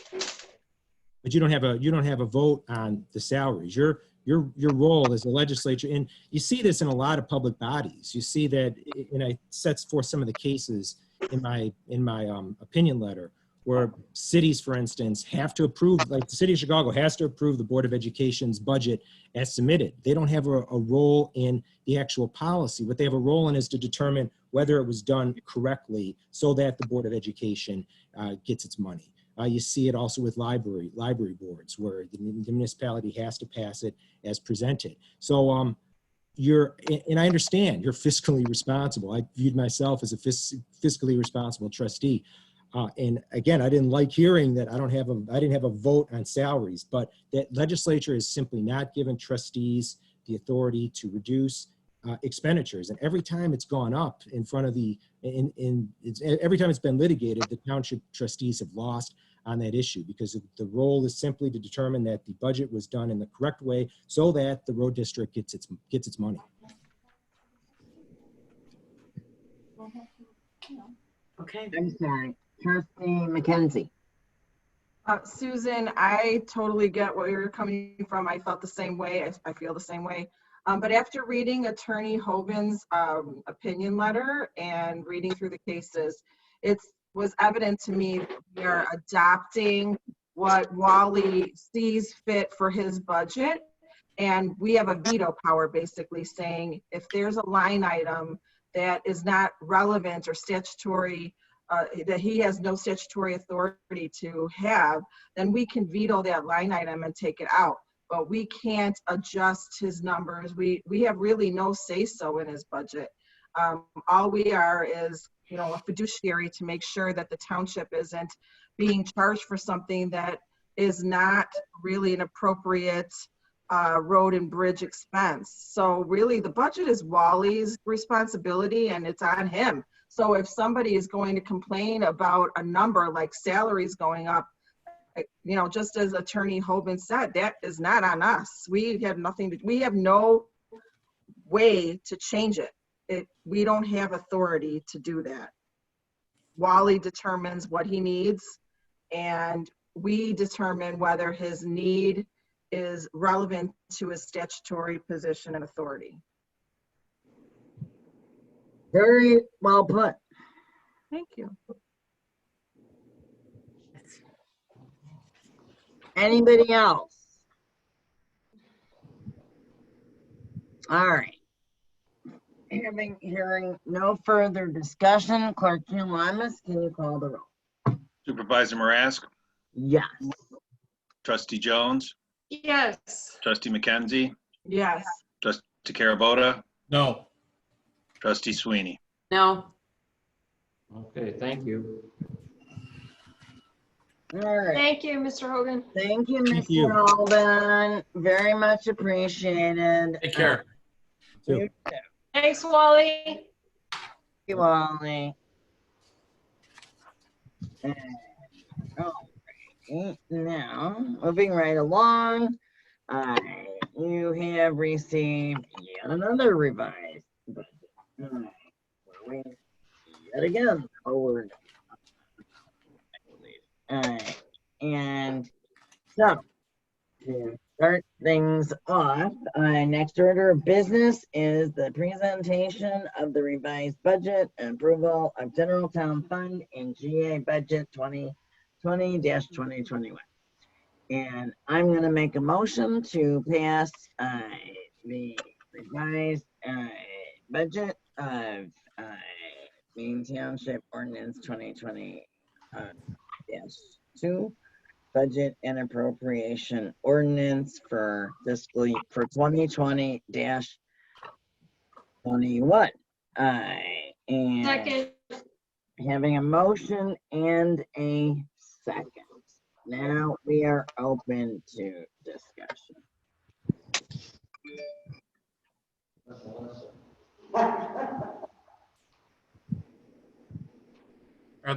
Trustee Are there, oh, go ahead. Go ahead, Trustee. So my question is, first, I have two. Is it okay if I ask both so I don't have to ask you? Okay, so first, we received a revised 2021 assessor budget. So I don't see those numbers in this. Dana didn't have those numbers. Oh, okay. So I'm assuming that the assessors. I'm sorry, you keep cutting in and out. I'm sorry. Who is talking? All right. I was. They didn't have those What's numbers. the But I'm sorry. God bless you. Bless you. All right. Thank So, you. Excuse me. I had asked everybody to have the, okay, so this doesn't include. Wait, I didn't even finish my question. Oh. So I was just asking, number one, are the revised assessor budget numbers going to be put in the assessor section of this proposed budget? I would hope so. Okay. Yes. Okay. And then my only other question that I think of right now is in the main, on page 1, the Maine Streamers Senior Services number went up by quite a bit. It's like from, I want to say close to 10%. Okay. So I don't know if I'm just doing the math incorrectly, because I know there was a lot of back and forth about how to account for the Maine Streamers, the revenue versus the expenses for the programs. But I tried to look at that piece, and I could tell you what I use, but so I looked at just the piece, not, you know, how Chris or whoever did this, I guess Dana, at the end of the, so page 10 of 11, under general town fund, you see 1A, Maine Streamers program fees, and that's 407,624, I think. So I just use that as that revenue versus the expenses, and I think I saw it somewhere else too. And so I just deducted that from the 800 or so of actual Maine Streamers expenses from last year, and I came up with the comparable number to the Maine Streamers Senior Services. So we show in our budget 495,795, and I think the comparable number from last year is 448,530, if my math is correct. Okay, so I think part of this, and Dana can speak to this, part of this is the checking account. And I too have had the same question, you know, like that's why we have the asterisks. And, so Chris insists, and he's not wrong, I believe, under accounting principles, we can't just net it out, right? Right. So, Dana, can you speak to this? Because my mind is... Oh, sorry. You can unmute yourself. Okay. Right. Right, so these are the numbers, and if you look at, I think it was April's budget, you'll see that number was quite different than the one we're presenting now, if that's what you're referring to. And that's because more money was generated within that last month. And so this is a number actually that I received from Chris Scalette. And again, this is our checking account from Mainstreamers. So this is, so he's coming up with 407,624 for program fees, which, right, has to be netted out. And so what is your specific question? You're saying that you're coming up with a different amount? No, I'm saying that the amount in the budget appears to be the 495, 735. My eyes are really tired right now, but you know what I'm saying, that number. Right. That's on page 1 for Mainstreamers, senior services. That number is quite a bit, like close to 10% more than the comparable number for 2019. And I was just wondering, is that a mistake, or am I doing the math wrong, or is there a reason? Because in 2019, he wasn't counting the program fees. It wasn't. Claire, I think I can answer that. Let's see. Am I muted? No, Okay. we're not muted. Okay, so the total expense in 2019, because I have the income statements for Mainstreamers, was, I think Claire's question is it was 886,155. So if you take out the 407, Right. 24, that would leave 478,531. So you're comparing then that 478,531 to what they're budgeting now, which is 495. Yeah, not to cut you off, but the 495, what you're looking at in revenue, Claire, that's not the checking account money. That's the actual, that's our tax dollar money that we're accounting for. Yes, that's what I was accounting for too. Right. So that's completely two separate funds. That's the number I came up with was 448,530. You're coming up with 578? No, I'm coming up with 478. And I'm coming up with 448. Okay, so let's do it again. We take the 886, 155, and we subtract the 407. I'm trying to find the Mainstreamers number. Okay, I'm not sure. What are you calculating? What are you guys doing? I'm not sure what you're doing. Yeah. What are you doing? Can I explain? I'm trying to answer Claire's question. She's trying to figure out. It's 407,624. Can I just? 624. Okay, so Claire is trying to say, what are the expenses? What did we spend last year if we deduct out the 407,624? And what we spent was 478,531. Because if you take the revenue, the actual income statement, which I'm looking at, of February. So it's $20,000 difference. No, what we spent in Mainstreamers for the whole year was 886,155. No, I'm And that talking included the about 407, which is what Claire's asking about. So if you take that out, what we spent was 478,531. So that's what we spent. And I think what she was asking was, why did it now go up that we're going to request a spending of 495, 795 versus? Because you can't, so we And had a bunch of email exchanges Who's about this with the talking? auditor. Right. Right. Caroline. The income statement. Yeah. Thank you, Karen. So you can't Income take out, statement is not you the can't audit. take out the program fees.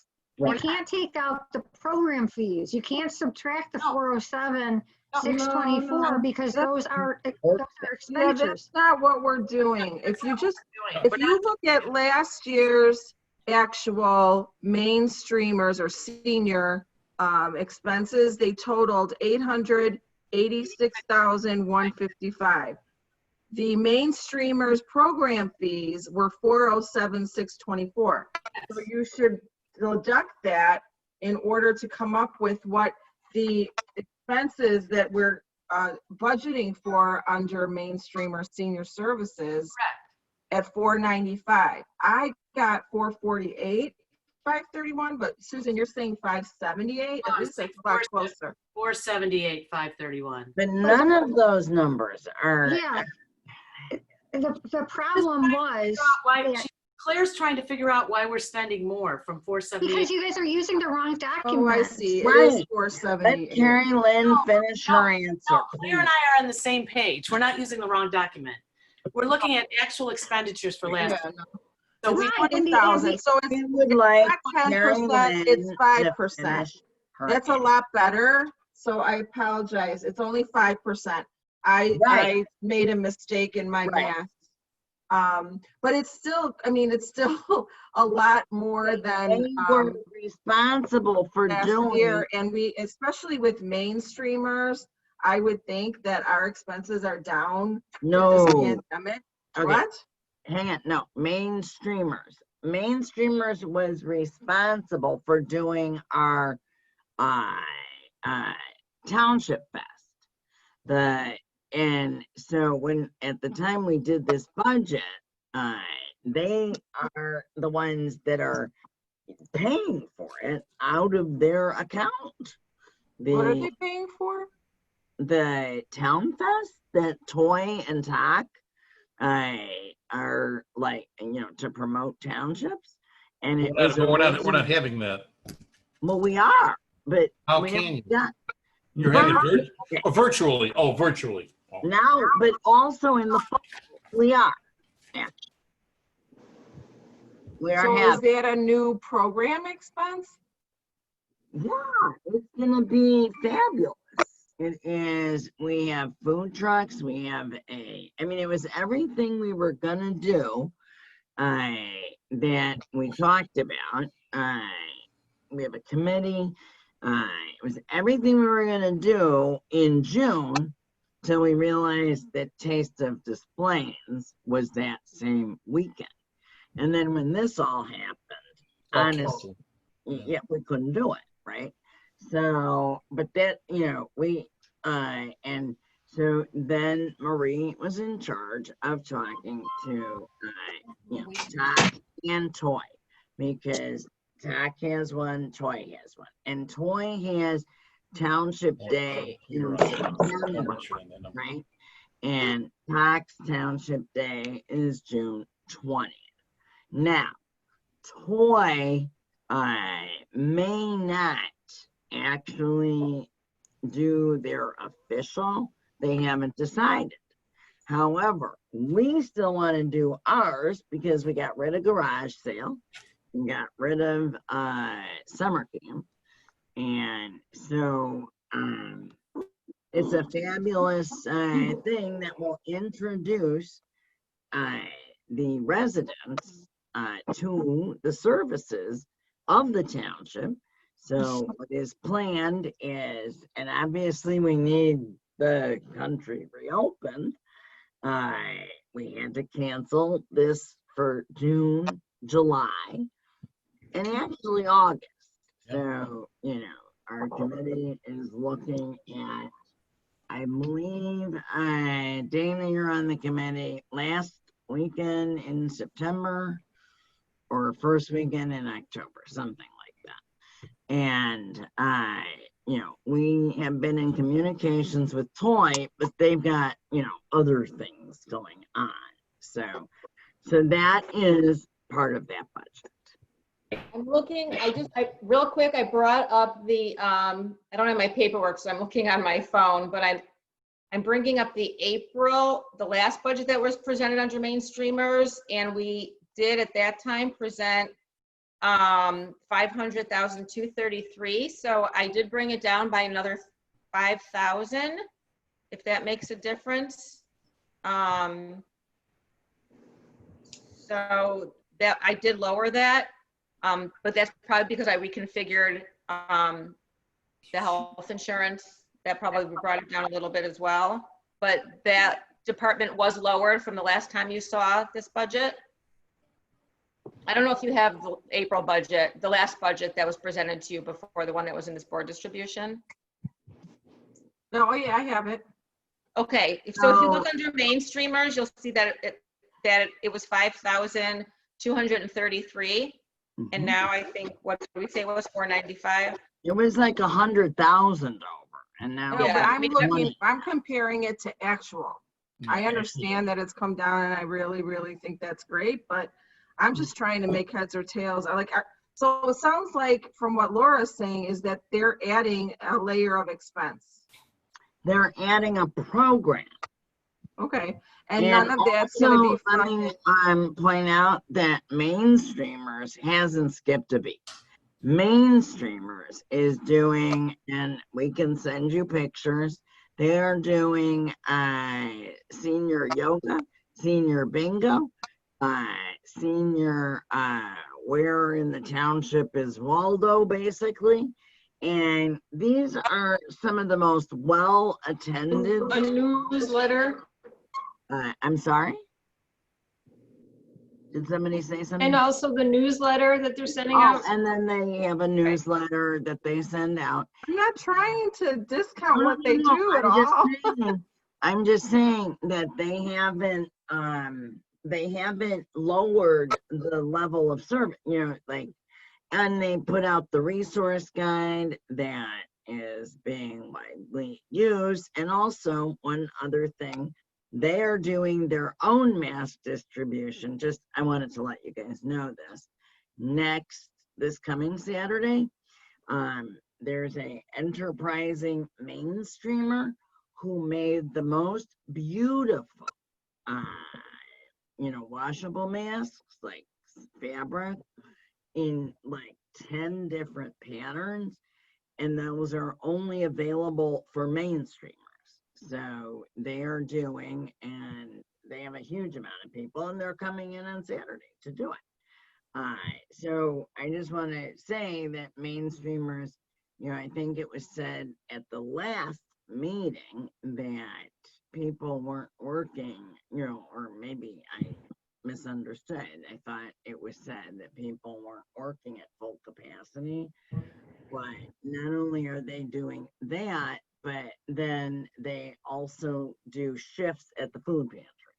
So I think that, especially because you've now realized it's 5%. My math was 10, so I apologize for that. No problem. I thought you had said my math was a little off.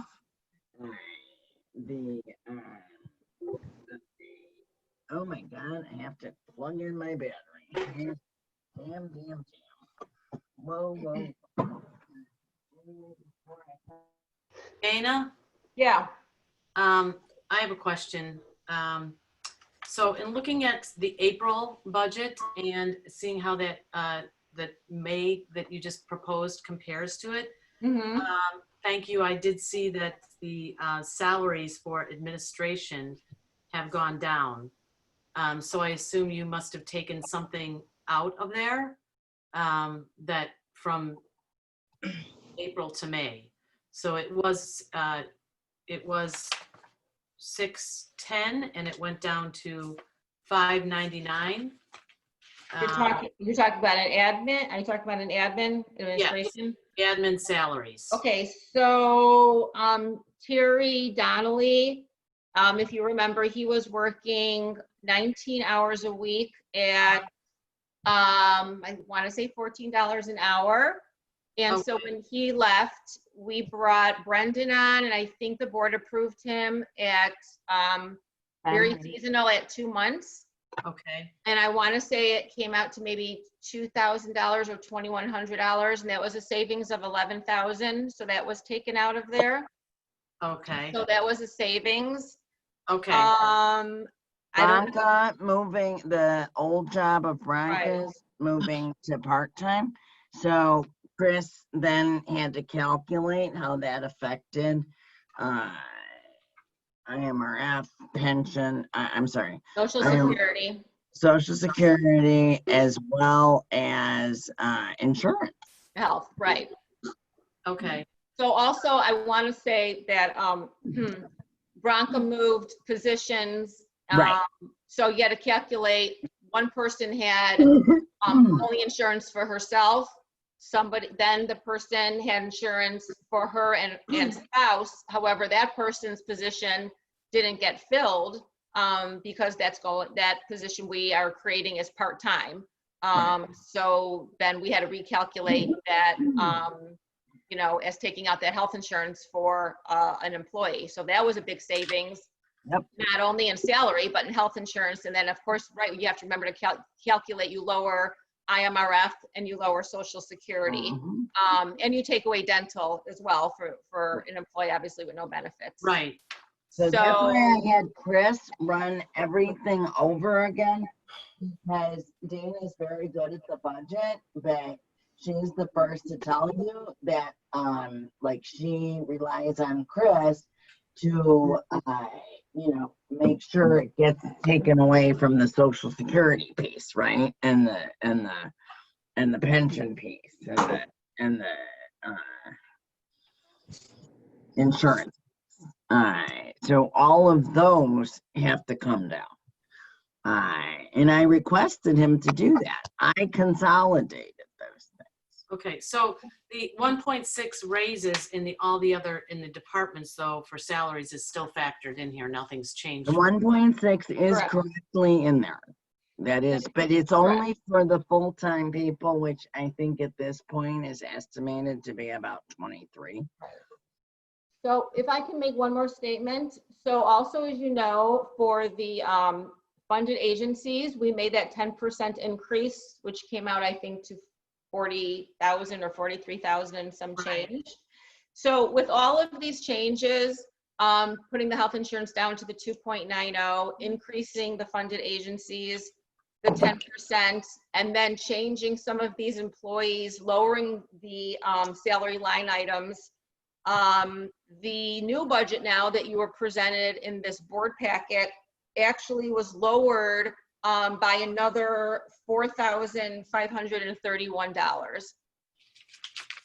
Even with adding the 40,000. Correct. Even with adding the 40,000, it's lowered by $4,500 from the one you received last month. Yeah. So we are not doing anything different than, so in Park Ridge, Susan, I'm sure you watch their meetings like I do. Maybe you don't, I don't know. So they had a very heated contested meeting where their version of the city manager, I think it's John Gilmore, requested a 2.3 cost of living, similar to what your collective bargaining did. And so Mark Mazuka, totally against, you know, anything, right? And he quoted all the same things.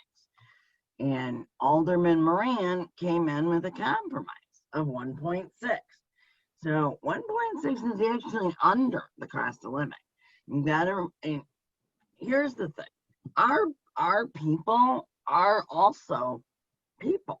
I mean, they deal with the same bills. They, you know, you all want to compare to the private sector. And none of the private sector, you know, that have been part of these meetings have applied to any job. And I mean that no disrespect. You know, I'm saying that, you know, we need to, like, it's still, even when we had our original budget, the salary line item was lower in actuals than last year.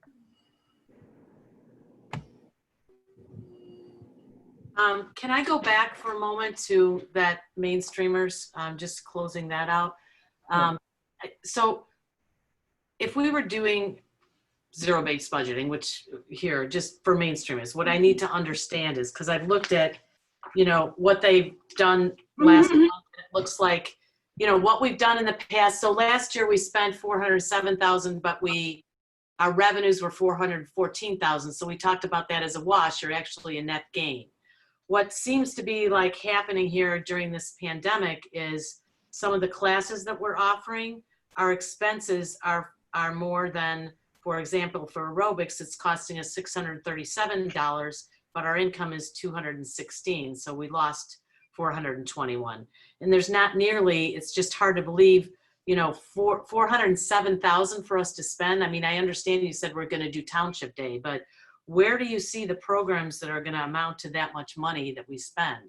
And I know that, you know, I guess what I would like to see and what I had asked for in my, you know, in my email before was that we should really account for what we expect to see as expenses and revenues for mainstreamers. I happen to know Chris responded to your email. He said your math was wrong. No, that's not, no, he didn't respond to this one. This is, no, my math was not wrong.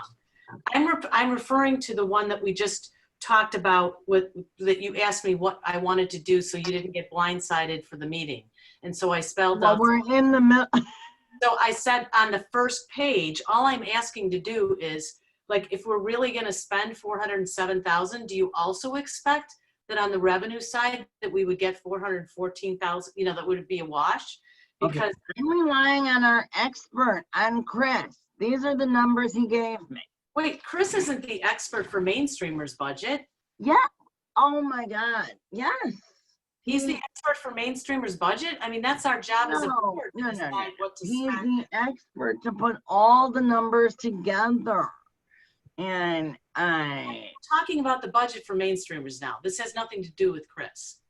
I would like to see on the front page that we actually account for what our revenue expenditure is for Mainstreamers. Well, I don't know, Susan, what you're. I'm not finished. The 500,000 for Mainstreamers is just the administrative piece. That doesn't include anything with the 407 as we talked about. So I think it would make sense for us to come up with what is reasonable. If you're saying we're really going to spend 407,000, then my expectation would be we would also try to see a wash. We don't want to see a net gain of that much and not have it be offset by revenues that would be equal to that, because that's what we experienced in previous years. So, I mean, I'm asking a question. I don't understand the question. My question, you're saying we're going to spend 407,000 and that's what you expect in Mainstreamers. I don't see where that's coming from. We have canceled programs. People are not taking trips. I don't, maybe I'm stupid, call me whatever. Seniors are not taking trips. Understand where expenses are for Mainstreamers. What are we spending money on? I see that we have. You have a report. I'm not doing anything. I It's see in that the report. class and yoga class and Zumba class. I'm looking at everything that we're doing, but we're not taking trips that are expensive trips that we have. Susan, this is for 2 or 3 months. We have the rest of the fiscal year. So you expect people to be you're budgeting and that people will be traveling that are over 55. Well, the only part, I mean, you have to understand, we have to show, as Carrie Lynn, please, Carrie Lynn, pipe in here, because what we have to show it all. It's not township money. The members are also shown in here. So the issue is we're collecting program fees from Mainstreamers, and those are being expended. So yes, it sounds like that's a wash, but we still have to put the total number without excluding the expenditures from the budget, because the budget is the total amount of revenue that can be expended. So if we're getting $400,000 for program fees, that has to be added to the budget or we can't expend it. So we're adding it in on the revenue side, but it has to also be there on the expenditure side.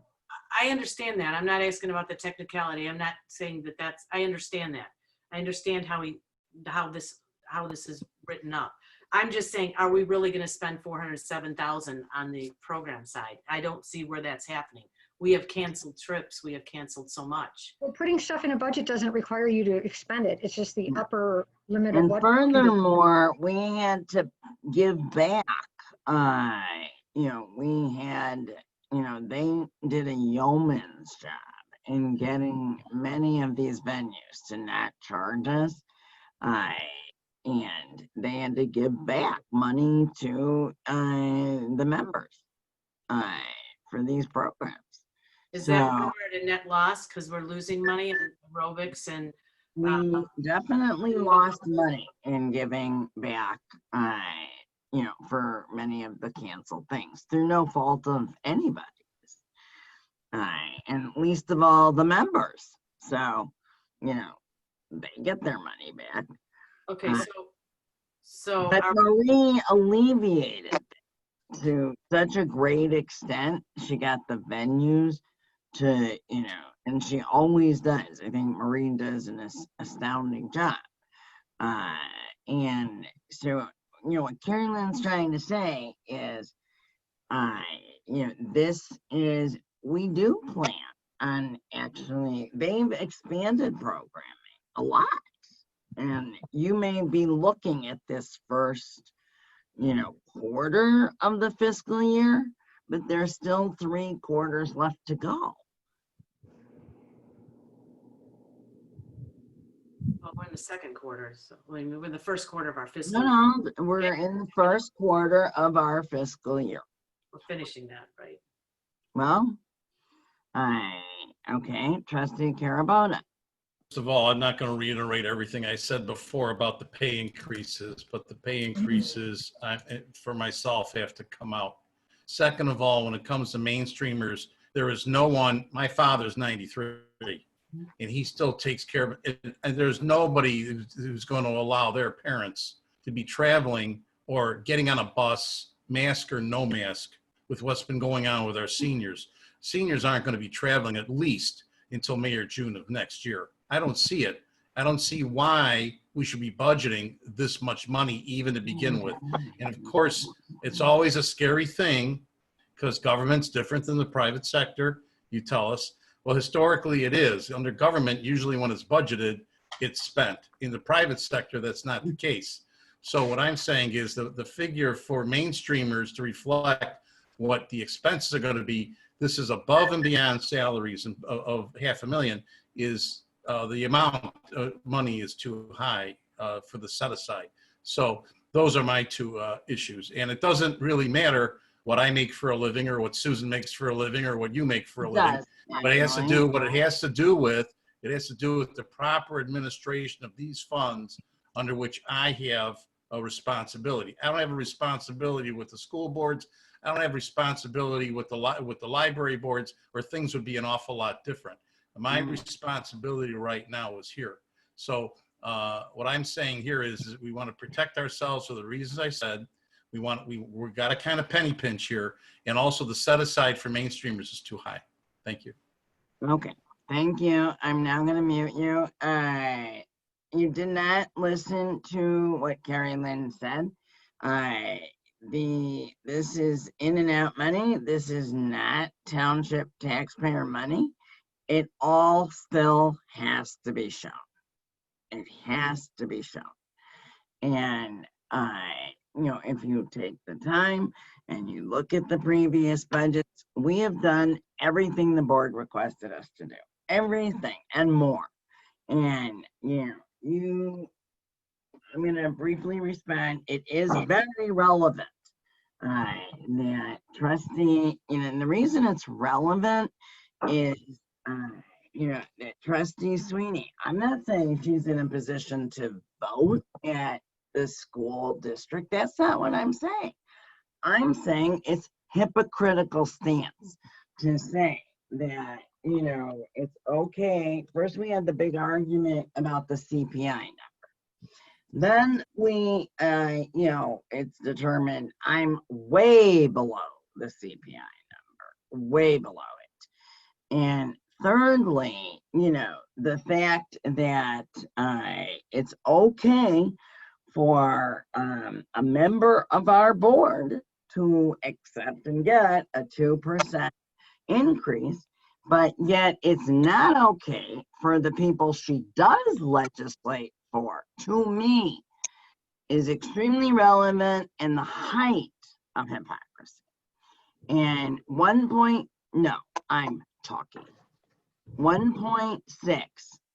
for about 19 people, and I can't do the math right now, but I am the person that consolidated these positions.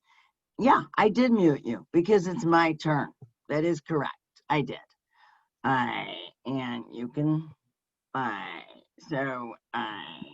my point is, I'm the person that has decided along with Dana, who, like a lot of people like to act, and do as it always was. I am not one of those. I do not care if I change things up. I don't, which is why I did consolidate those jobs. It's why I did make at least 2 full-time jobs part-time. Why I'm about to make a third one, which, I'm not at liberty yet to tell you about because it hasn't been done. And but I don't know, why you think I don't have the best interest of the board. I'm not going to have a fight about it. It's a vote, and I think this budget, we have gone so down from where we started, and the taxpayers will not see any increase in their taxes from our budget. And a budget, again, I believe Carrie Lynn said it, is, not, and this has nothing to do with what the township portion of the mainstreamers is. I mean, it doesn't. The township portion is minuscule. The township portion is the 90 plus party. God knows if that will be available. And the programs are paid for by the members, but you got to show it. It has to be shown. So I'm not going to repeat myself. Everybody's had a chance. Trustee McKenzie. I think I can solve this. If Dave, you turn to page 7 of 11 of the proposed budget, you'll see the breakdown of the $495,795, and the top portion for total personnel is $465,922.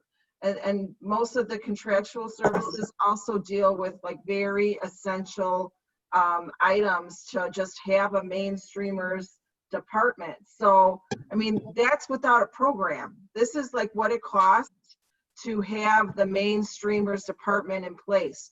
So my only question at the beginning of this was why it went up. I had said 10% because I made a calculation, an addition error. It's only 5%. So, but as you can see, it does cost almost $500,000 to just have a department in place. So I think we're not talking about programs and, the pandemic. We're talking about the department, and none of the employees have been furloughed. So those expenses, if you compare them to last year's, are very similar. So I thought that might just shed some light on I think it does. the analysis. And also something you brought up at the beginning, I am, and maybe it's my fault. I'm not going to ascribe fault here. And I don't know, the assessor revised budget, for whatever reason, didn't get to Chris to incorporate, and with Dana off, it's been, basically a full-time job, and Vicky's done a yeoman job, but she doesn't do the budget.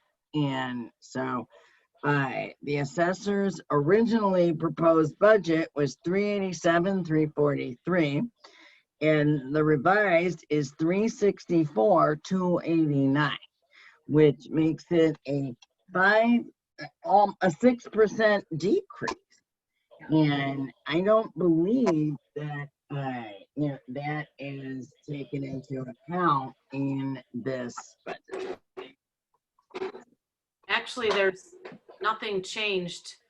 We're talking about comparing till April though. She did reduce it for the health insurance. What? I'm sorry. I do see a reduction of from April. I do see the reduction. It's reduced from 380. I mean, literally, I'm going by the numbers. 70. Reduced from 387, 343 to 364,289. That Right. is not reflected on page. 20,000. What the hockey puck?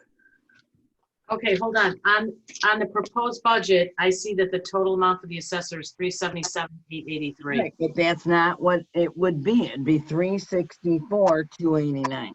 Remember, that was my first question. That's why I'm bringing it up. Okay, so then we need to change the total if we're changing it from this budget proposal that still shows the 377. Okay, so that's her, yeah, that's fine. So we Can we just amend it? I mean, just say that the motion is for an amended amount? Absolutely, right, Carrie Lynn? Yes. I was gonna say, in my cost exam circles, that would be, is that a yes, ma'am? Is Susie's changes in the board packet?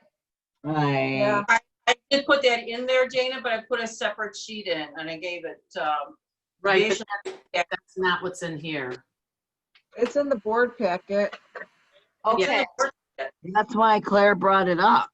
Okay, so I'm just saying, so it's there for me to incorporate the numbers to make the change, right? Correct. Yes. Okay. Okay. Right, and so somebody do that math for me. Dave, you're good at this. Can you take 387, 343 minus 364, 289? Tell me what that amount is, and I'm going to take off the very end. Hold on.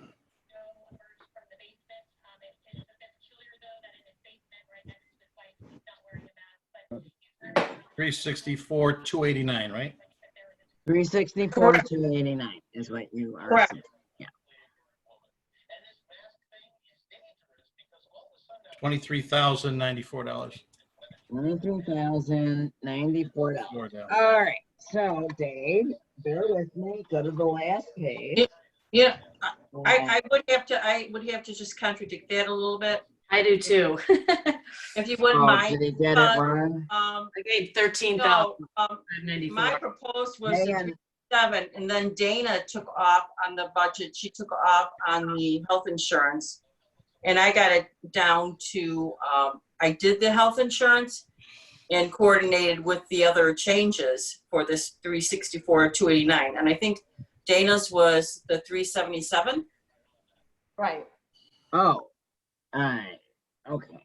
So Which it's like, one is correct? it's 13,000. So it's 13. Okay, I understand what you're saying. That's 14,000. Thank you for, you know what, even though that, thank you, Susie. All right. You're welcome. All right, it's half of 20. Are you saying, what was the amount? 13, what? 13,594 is the difference. Okay, 13,594. Will someone take the final appropriation and subtract 13,594? And if everybody's comfortable with mainstreamers, then, I mean, that's fine. But it's just a shameful thing that a pay increase was given by a governmental body in Park Ridge, and it's wrong in this time. And I'm saying that the pay increases in this budget have to come out. Okay, well, first of all, it's a budget. It's an appropriation. And it included the amount. Normally we do like vote on it. Well, we've done it many different ways. Separate, but that included merit raises. We obviously, even though we should, because these people have been, Also, I might point out, again, 2 things. One is that, our frontline workers, many in the private sector get hazard pay. And so, we have people at the township If they're working, yeah. Oh, thanks. I really won't, wait, I'm sorry. I have to, that was out of order, especially from someone who last month complimented the workers. You know, now all of a sudden, if they're working. You said in the private. Yeah. Okay. All right, Trustee Jones. Okay, I just have to make a comment because this has come up several times where we want to hide behind the pandemic as an excuse not to give COLAs to the employees. And really, it's irrelevant. The pandemic is irrelevant to this situation. We have the money appropriated in the budget. We have surpluses. Nobody's getting furloughed. It's not irresponsible to take care of employees just because this philosophy or this idea that everybody's suffering, so your employees must suffer along with it, is ridiculous. And there's nothing shameful about treating people well who do a good job. There's nothing, especially if you have done the appropriate things, which we have, and created a responsible budget. In fact, it's irresponsible not to treat these people well. They work hard. They've worked hard throughout this whole pandemic, harder than they would have, arguably, if they were in the office. So, I mean, come on, stop hiding behind the pandemic for everything. It has nothing to do with this. It has nothing to do with our budget. It has nothing to do with giving our employees and treating them fairly and doing the right thing. The pandemic, a lot of people are suffering. Yes, that's true. But that doesn't mean that because other people are suffering, that people in Maine Township and our employees have to suffer. We have more than enough money to take care of our employees in a responsible way, and we've done that. We're not raising taxpayer money at all. Sorry, Kim. What? I'm saying, when I said not working, I meant the people in the private sector, if they're working there. But what does it have to do with our employees? Nothing. I'm sorry you think that way. We have to contribute. We have to be there. We're the closest body of government to the people. We have to also, you don't contribute by making your own employees suffer. That's ridiculous. We don't ask for more. We don't ask for more. We're not asking for more. We're not asking for more. More pay than last year is wrong. No, it's not. It's not wrong. Well, you've made your position abundantly clear. That your words are, just that. And, unfortunately, people cannot pay their bills on words. And, for some reason, there's a segment of this board that seems to think our employees are not also people. And yes, they are. Yes, I know that. And Dave, I muted you to stop interrupting. Yeah, because you keep putting things in my mouth that are not true. This board, I think we're all trustees and we're looking at our fiduciary responsibilities. Okay, I don't want to hear fiduciary responsibility, like we're not. That's absurd. That's just absurd. And so we're gonna take a vote on this. And everybody's had an opportunity to, I'm sorry. Can someone subtract 13,594 from 4,974,096?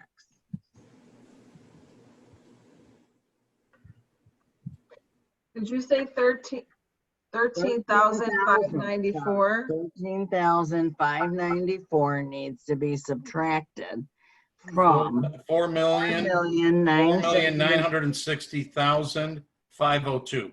4,960,502.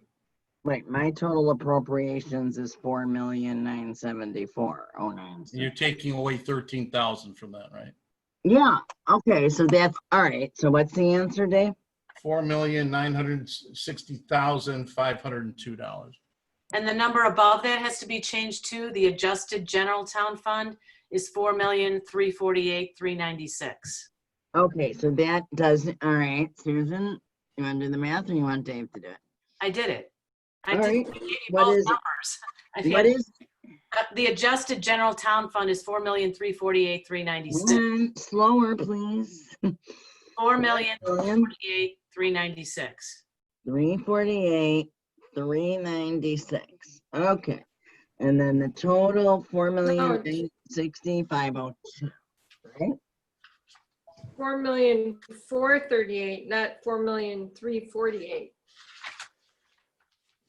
Right. No. I'm saying adjusted general town fund is 4,348,396. But the total appropriation adjustment is 4,960,502, correct? I'm gonna double check because Kim just said that I said it wrong, so. No. She was talking. No, you I guys were thought that you talking about said. 2 different things. Oh. Didn't you say 4,438,000? Yeah, I was talking about the town fund, just the town fund alone. Yeah, this is right. 4,348,396 is the adjusted general town fund. The total appropriations is 4,960,502. And then we need to When you say 960, are you saying 965? No. 900. No, 960. 0.502. Yeah. Okay. And then we need to change the general town fund. We need to reduce that as well. So. That's what we just did. No, above that, the 4,204,366, we have to reduce that by 13,002. All right. Okay. Why do you make it sound like I'm always? Can you do the number for me? 4,204,366 minus 13,594 is 4,190,772.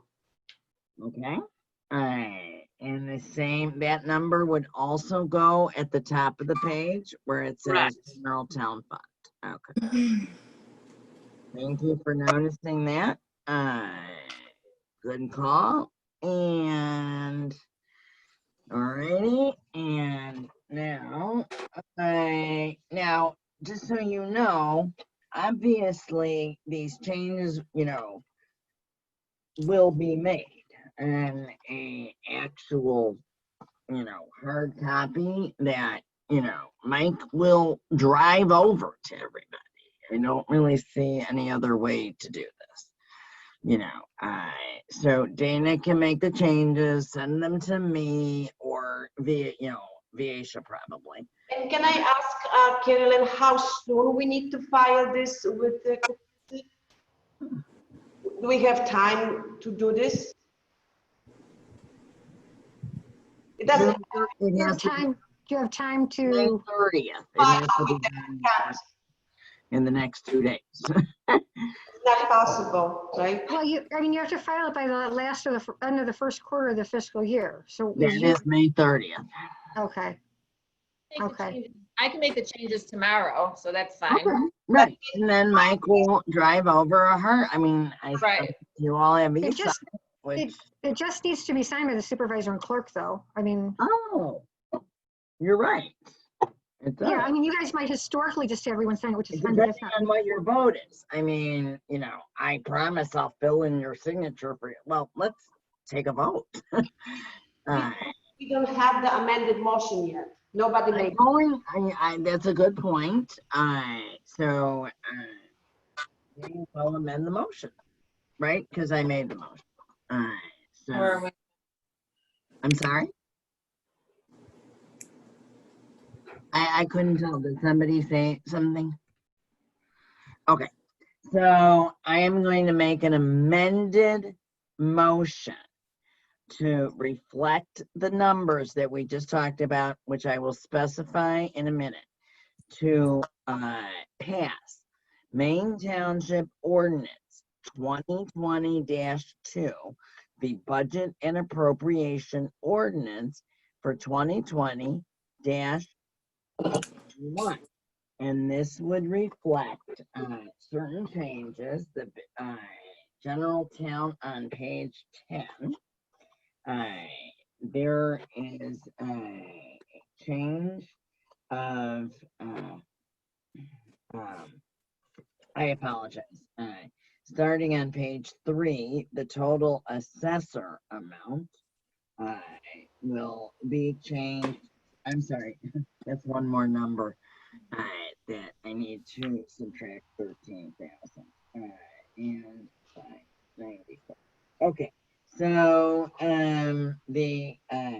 there will be a change on page 3 of the total assessor amount to reflect the sum of 377,883 minus 13,594, and I'm sure Susan Sweeney has the number.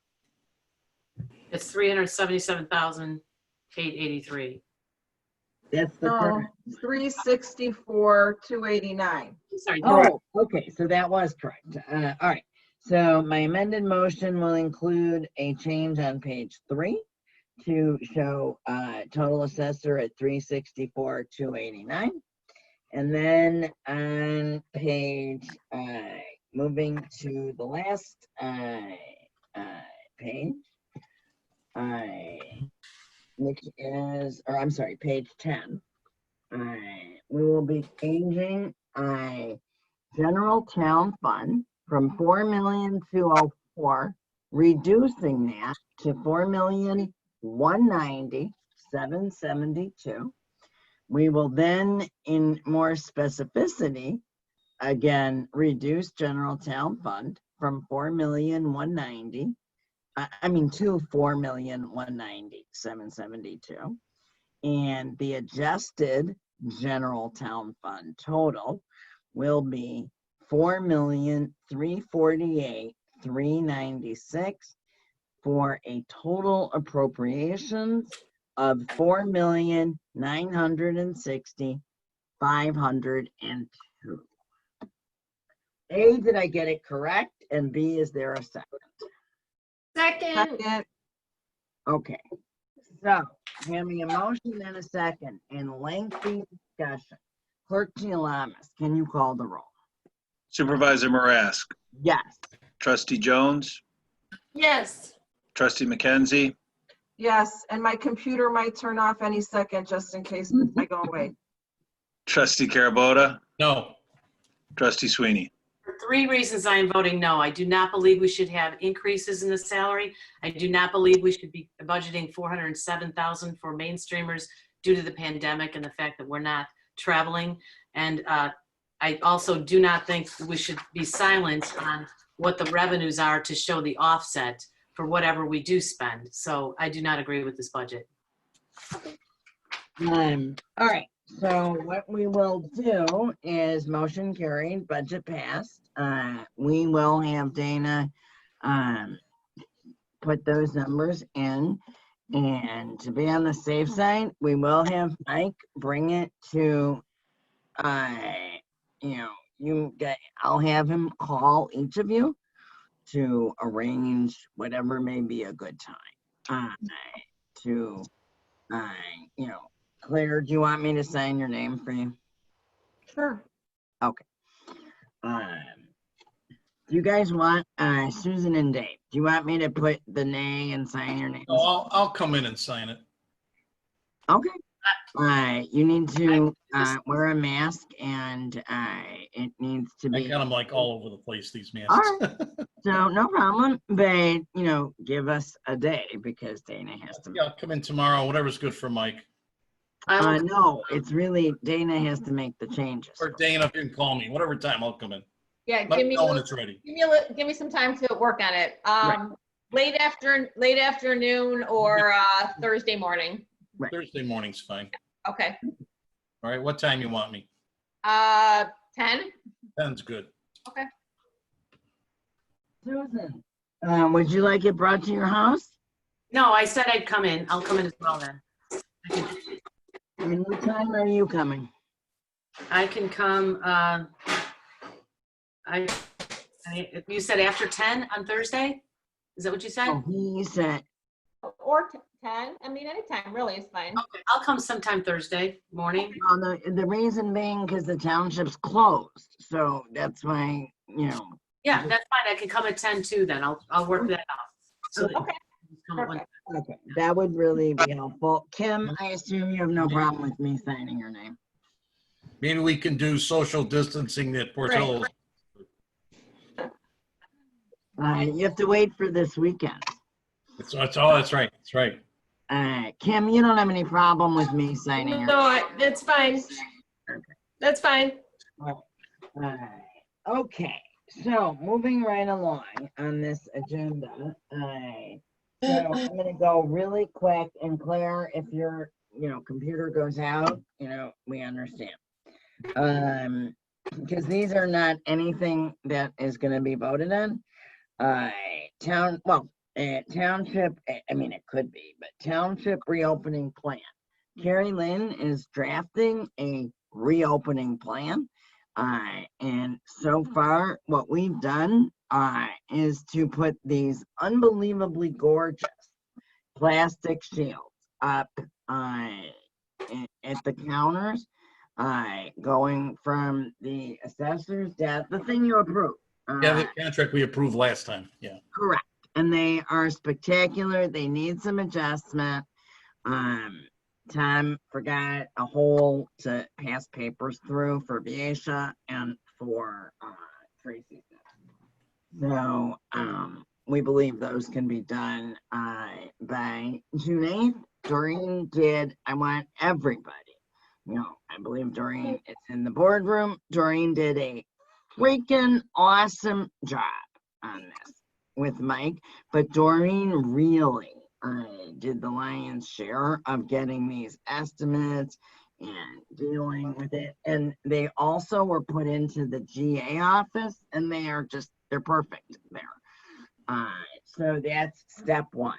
Step two, Vicky ordered, and I believe it's in place, our social distancing markers for what constitutes 6 feet.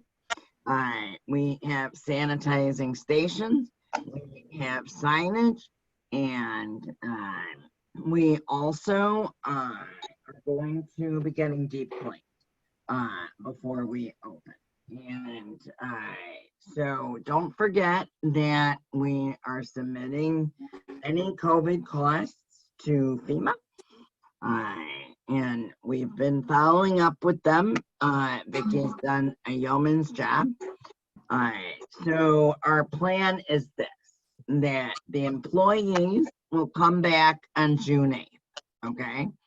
That off-site employees will come back on June 8th. Assuming that we get our shields done, and assuming, that numbers, the governor doesn't change, whatever. And then we would reopen for business on June 15th to the public. And I think that strikes a balance of safety for the employees. And also, we're gonna, as I said, I believe sanitation stations, masks, this is all gonna be part of Carrie Lynn's reopening plan, but it's nothing that should be surprising. The next meeting will be at the township. Okay, the June meeting. And assuming that, the state doesn't move backwards, and I'm an optimist. Okay, so I gave you the reopening plan, the status of plastic shields, and now the June 20th virtual township day. So TAC decided they wanted to hold it. And I know TAC is something near and dear to your guys' heart. You guys go to all of these, and I'm very, thankful you guys do. So they want to do a virtual Zoom township, township day. Maria is coming up with ideas. If any of you have any ideas, we'd more than welcome them. It will be, we don't pick the day, that's June 20th. And that is one of the projects that the senior department is doing. And that's it for new business. And I'm going to waive officials' reports. Oh, I have one thing though. There's one thing I want to mention. In the morning, I'm sorry, the June 20th, is that, do we have a time for that? Oh, yeah, we do. I believe it's 10 to 2, but you know what, Susan, good question. I will have Marie, she's the liaison. I'll have her send, to the board, all of the details. And then honestly, any ideas you can think of is great. This is to showcase and highlight what the township, the services they do, for the residents. And one thing, Laura, if I can. Sure. I want to give a shout out. I want to thank Susan for sending me the link. Richard Lyon and Danelle and Mark Sanders put on a fantastic YouTube, it's on YouTube, a fantastic presentation entitled Wellness During Catastrophic Crisis and Pandemics. I went through it. It was very well done, very easy to digest, accurate as accurate can be, and I'm sure it's been very helpful. I'm going to be passing it around. It's something that people should watch and see. And again, thank you so much to Mainstay Youth and Family Services in conjunction with Chicago Behavior Hospital who put this on. And Mark Shaw, nice job. Oh, yeah, no, that was, not to veer off, but there is a much higher suicide rate that is, and I just had a client do it. Try. And so, I think that was a great, I'm so busy trying to do my CLE. And it's your extension. You put into your I know. You know what, Dave? It's something in me, like don't want to do it. I gave in today. Deisha's gonna yell at me about my statement of economic interest. That I might, I haven't done, and I will do it because June I thought was months up. Anyway, Well, wait a minute. The Illinois Supreme Court knows us all so well, right, Carrie Lynn? The Illinois General Assembly passed legislation on Saturday extending the time for filing the statements of economic interest this year. There you go. Yay! Yay! Till when? As well as rescheduling the annual town meetings. Did you all hear that? Oh no! Yeah. Now the governor hasn't signed it yet, but it requires that on the third Tuesday following the expiration of the gubernatorial disaster declaration, but we still don't know if there's going to be another extended one. So stay tuned. We'll get you information on that. Okay. So it really hasn't been actually scheduled. I don't know if the governor signed the bill, but no, it's like. No, I mean the date for an annual. Right. Okay.